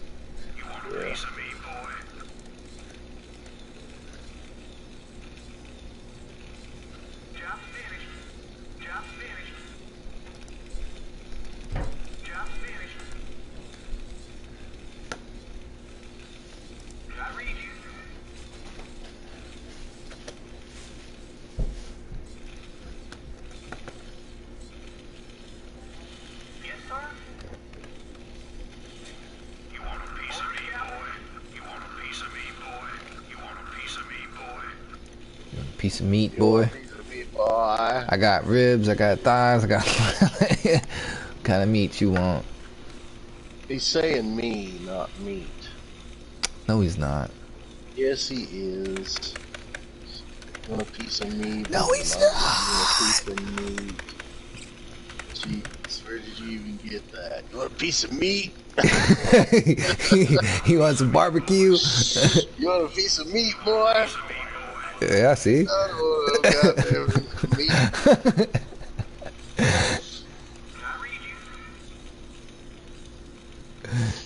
A piece of meat, boy. You want a piece of meat, boy?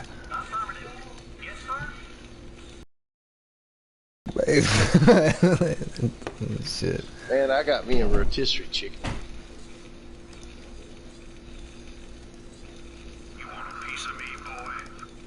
Son of a bitch.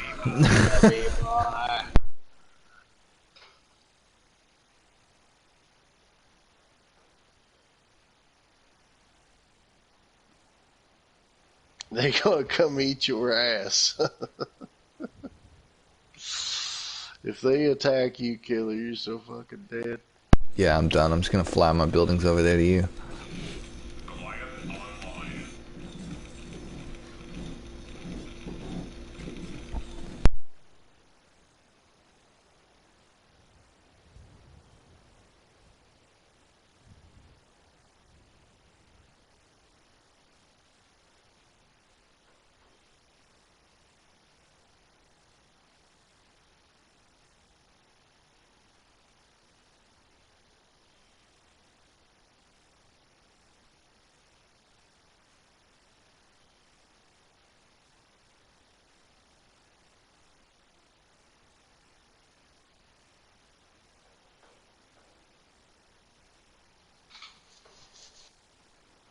Come on in here, Red.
You about ready to fucking rock and roll these guys, Killer?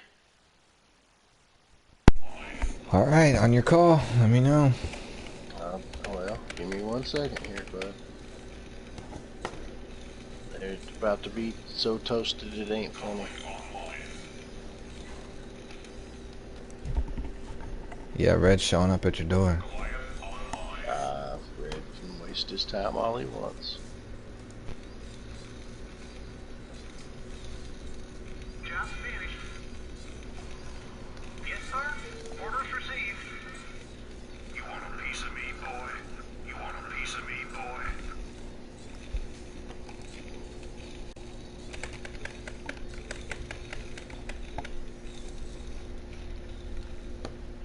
Goliath online. Goliath online.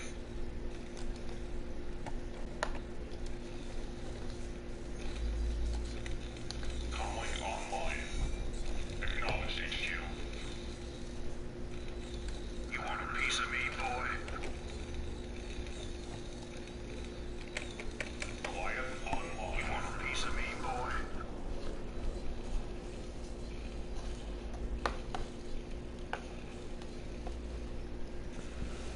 Did I read you? Roger that. Orders received.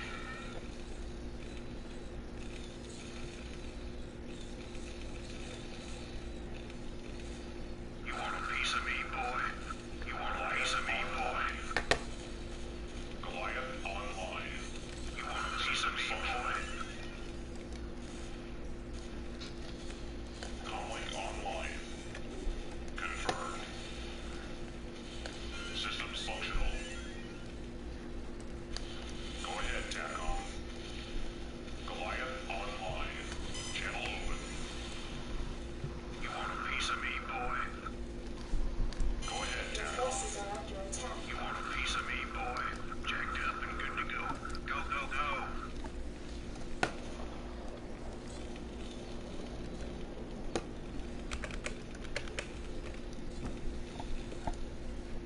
Goliath online. Go ahead, TACOM. TACOM locked. Target designated. Commander. Rock and roll. Additional supply depots required. Comlink online.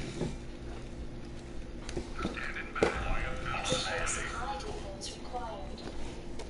Really, Killer? Make that SCV at the top of the screen fucking build a supply depot. He's just sitting there. My bad. My bad. You need to fill those. You need to fill your Vespine gas geysers in too. Do you see the difference in my base and your base? Damn, Dad. What the fuck's that mean?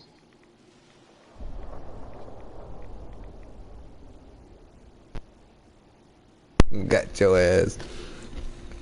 What the fuck's that mean?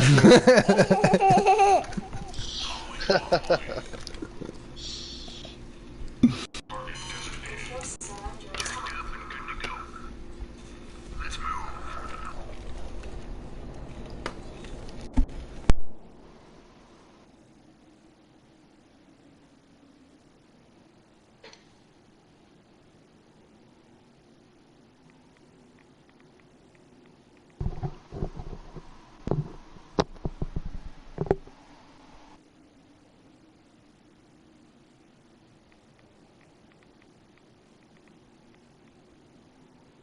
Alright, we're about there.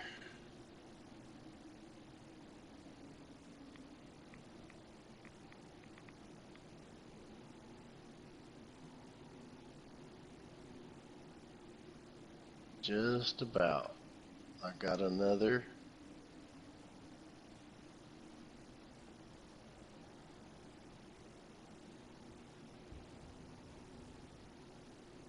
I don't know if I can get out of my base or not. I might have to pick some, You're gonna need some drop ships. pick the bags up. Nope, I'm good.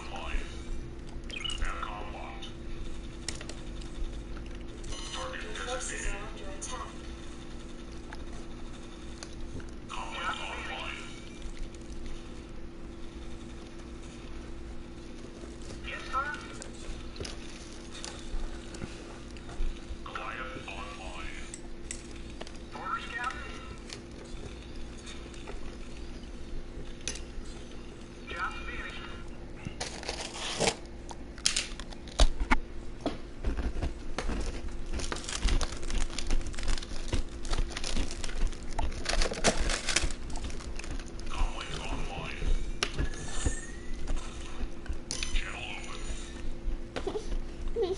Your forces are under attack.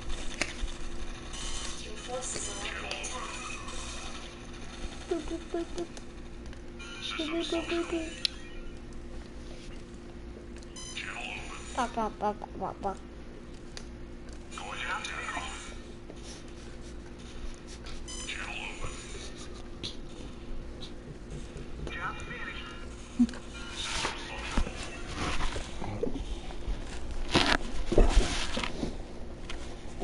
Your forces are under attack.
Purple, trying to be a bitch. Here comes white too.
job, bud.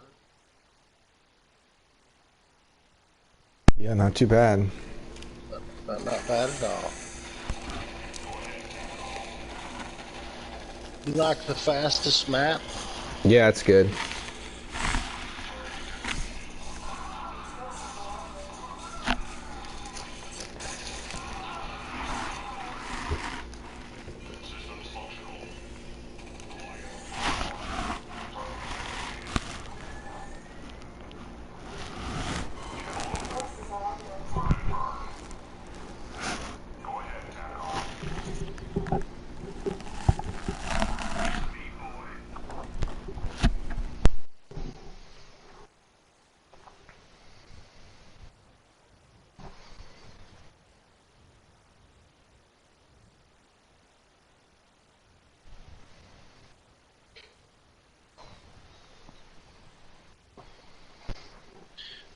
You don't have any upgrades on your units.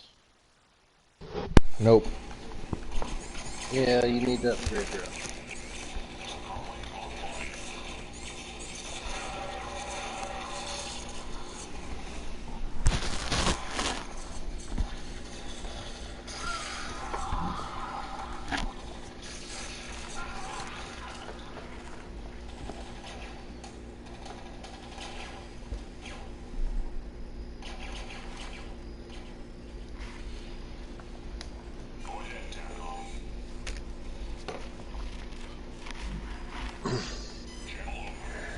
Your forces are under attack.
Sick. That was good. Hell yeah. Who we got left? Nobody. Nice. Victorious.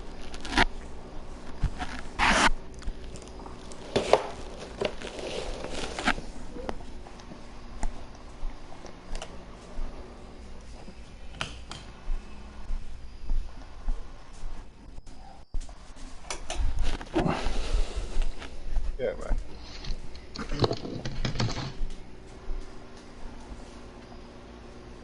Yeah.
Yo, yo, yo. What's up, Eric? Nuke something? I don't often drop nukes. Nah, I don't think anybody else is dropping nukes on this world either. My friend Chainsaw likes to drop nukes. He just went AFK.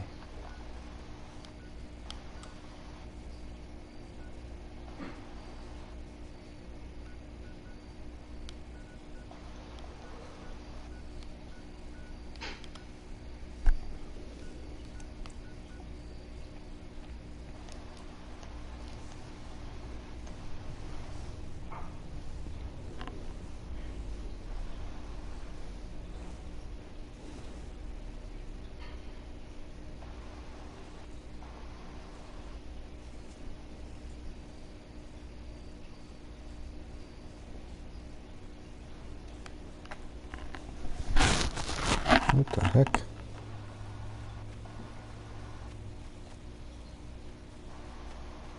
Oh, it's just a missile silo. Cool.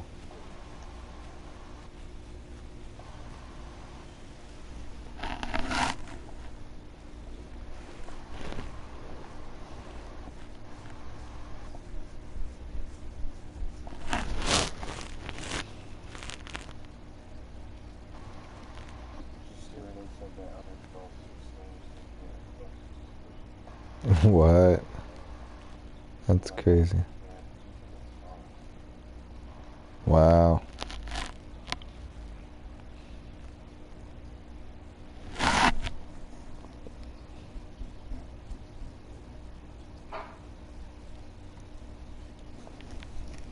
What you playing, Topher? Oh.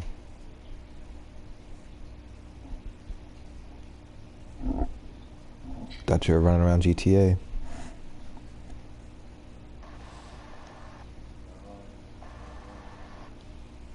What? Went broke.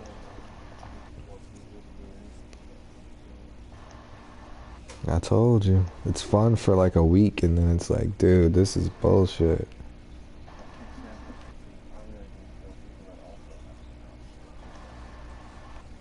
Yep.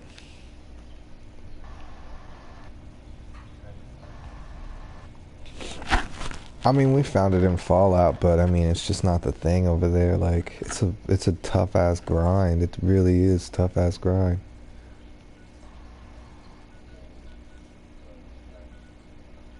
Yeah, like fucking setting.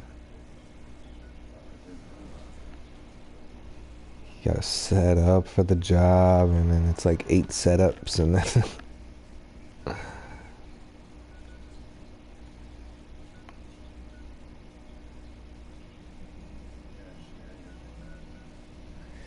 share your pal. What the hell? Yeah. Yeah, yeah.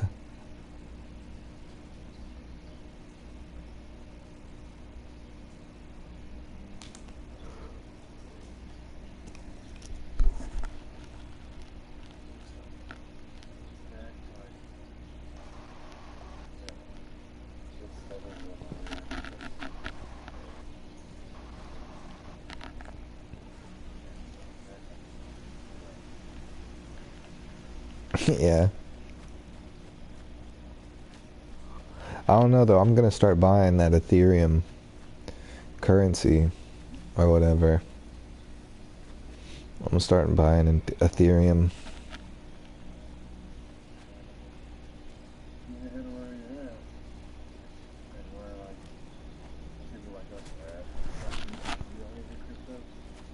Do I have what?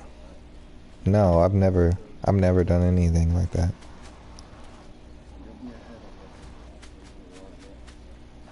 Yeah, I'm trying.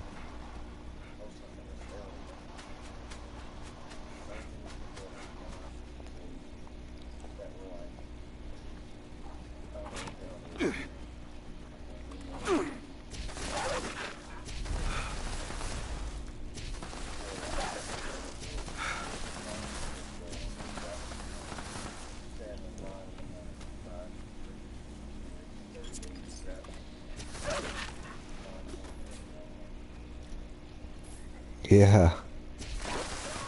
I don't know what it is or anything like that, but I know I'm gonna buy some. I don't give a damn, bro. I'm trying to get some.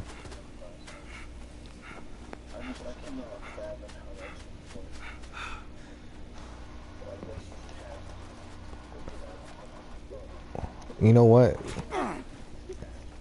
You know what? As soon as someone broke it down like this, my kid wants Roblox Blux, whatever that shit is. My kid wants V-Bucks. You know, I'm like, oh, okay, I get why I want Ethereum. 100% I get why I want Ethereum. There's gonna be shit out there in the world that you can only... Bro, it's coming. It's coming.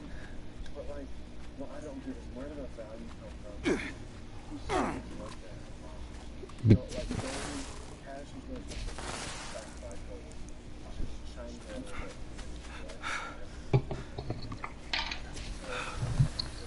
What's up?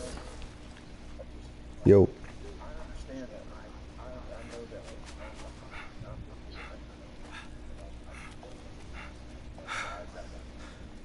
I don't know. I don't know.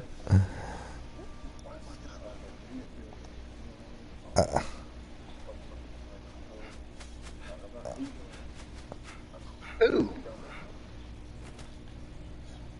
Bitcoin people. Cryptocurrency. Making money. Cryptocurrencies. I'm buying Ethereum. I don't give a damn. I'm gonna buy Ethereum, and then I'm gonna try and buy something in the digital world with it, and I'm gonna try and flip it, because I can't understand how people are doing it, but they're doing it. And the blockchain records the transaction data, so you can see it's all what it's being traded for, when it was traded, and everything like that. And what's really crazy is for when.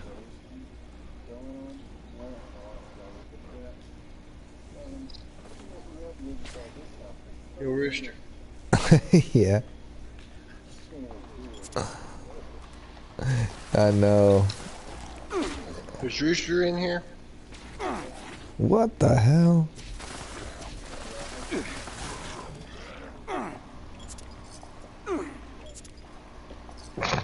Rooster was?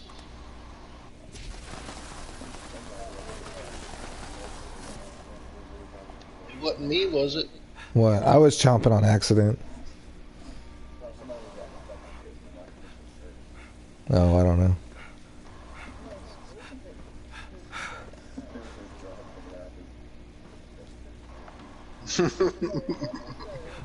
Rooster, you suck. Beaten off or something. He's been super chill. He's beaten off. Ooh. His girlfriend gave him the blue balls.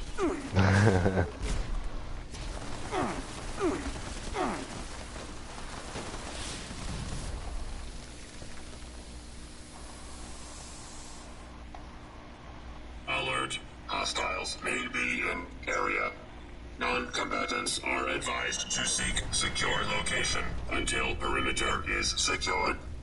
What are you talking about, Skyrim? I love Skyrim, dude. Are you the one that was playing it the other day at night I was talking to?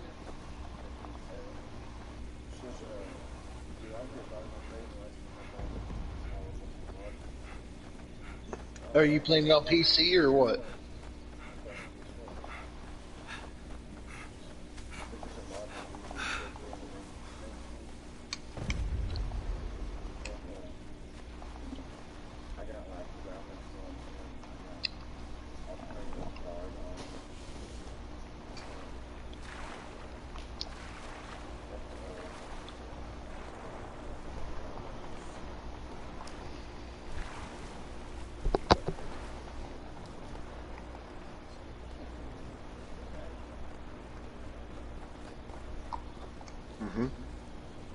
What up, Capitals?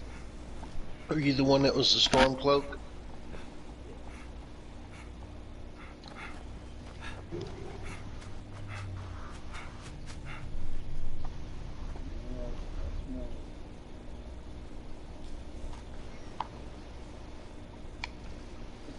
Yeah, I'm a storm cloak as well, man. I agreed with them the most.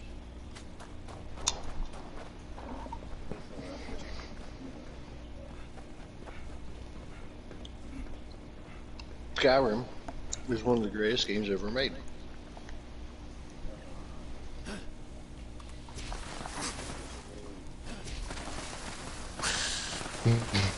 If you disagree, it's because you never played the shit.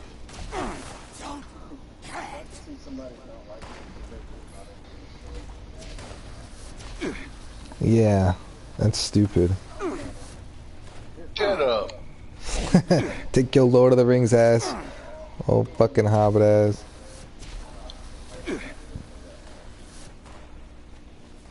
Dude, Fallout is a great game. Yeah. Yeah, that's no shit. I love some Fallout. I mean, fuck Fallout. I mean Skyrim.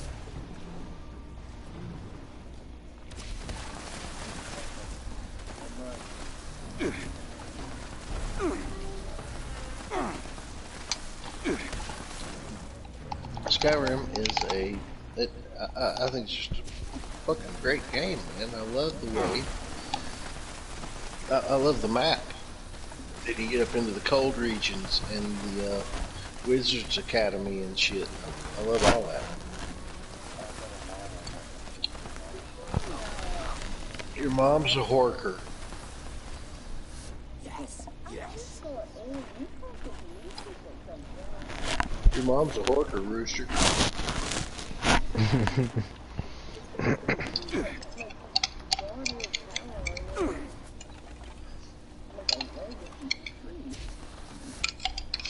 What? Convict! Convict! I'm gonna go talk to Convict. He's stupid. He's giving me that shit. I'm gonna tell him what a dick you are. I'm gonna tell him what a dick you are. And he should give that shit to me. Shit, I'm about to see if I can get something. Fuck it. Found what a big Rooster is. He'll be leave me too.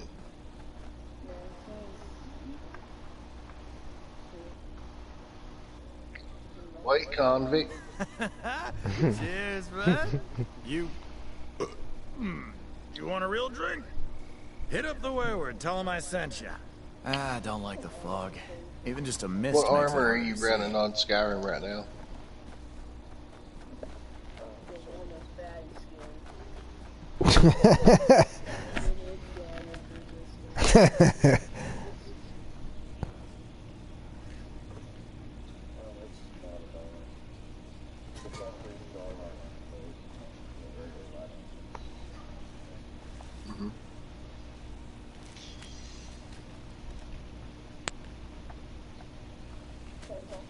What? What?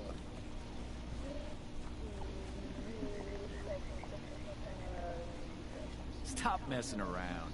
Yo, yo, yo. What up, kidney Oh beans? man, are you really wanting me to mule some shit for 400 quantums? What's that over there? How many?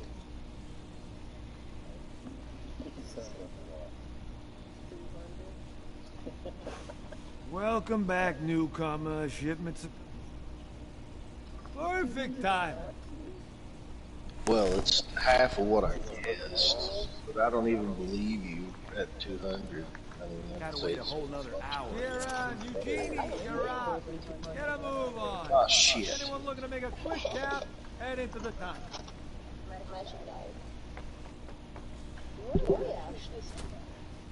Yeah. Now it's gonna be pouring down rain. There was actually some people we were gaming with one night that said, "Tell that girl to come on." I know shit.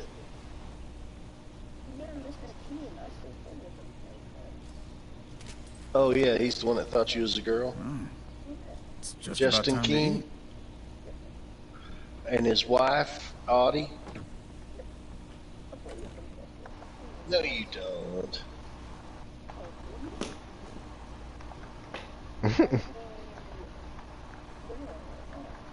But you don't, and you're not playing with them for a point proven.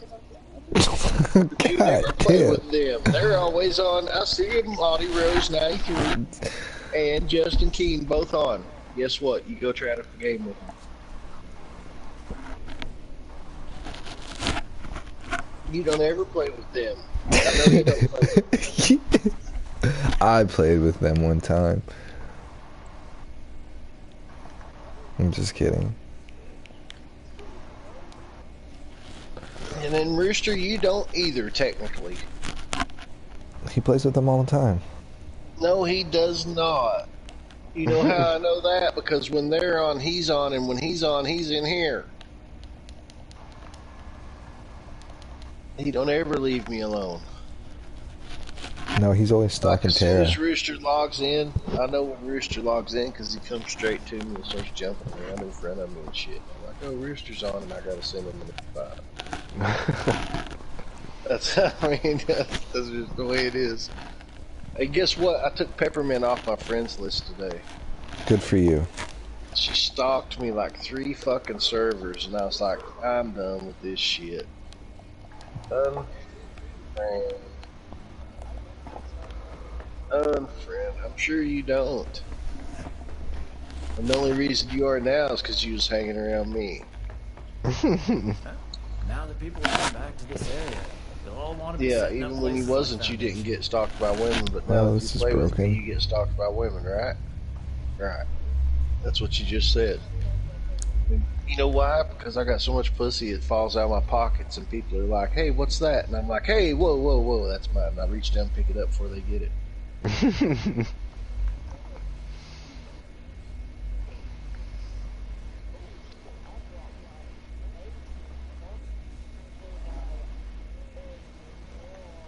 Oh my god. Really? Stupid. You know what I bet happened? I bet she gave you a speech about how some guys are too big. I never got that speech before. Because you're not too big. You weren't supposed to say that, killer.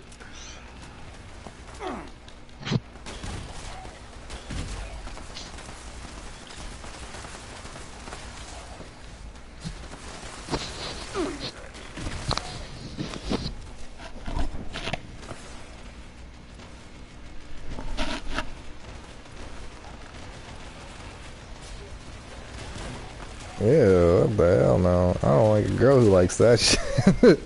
Well, 3 inches. 3 inches is all it takes to please a woman. 3 inches is all it takes to please a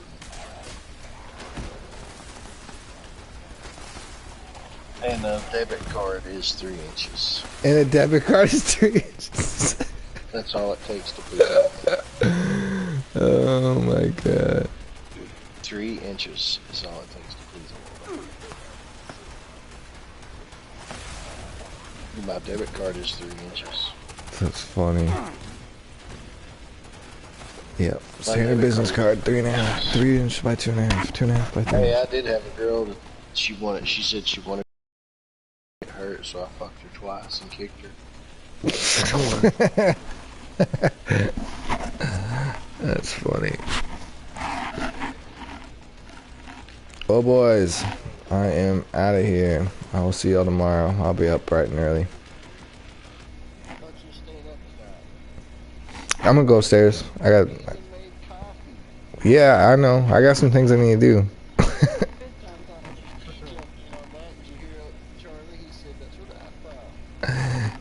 Yeah. I'll be up early. I'll see y'all boys tomorrow.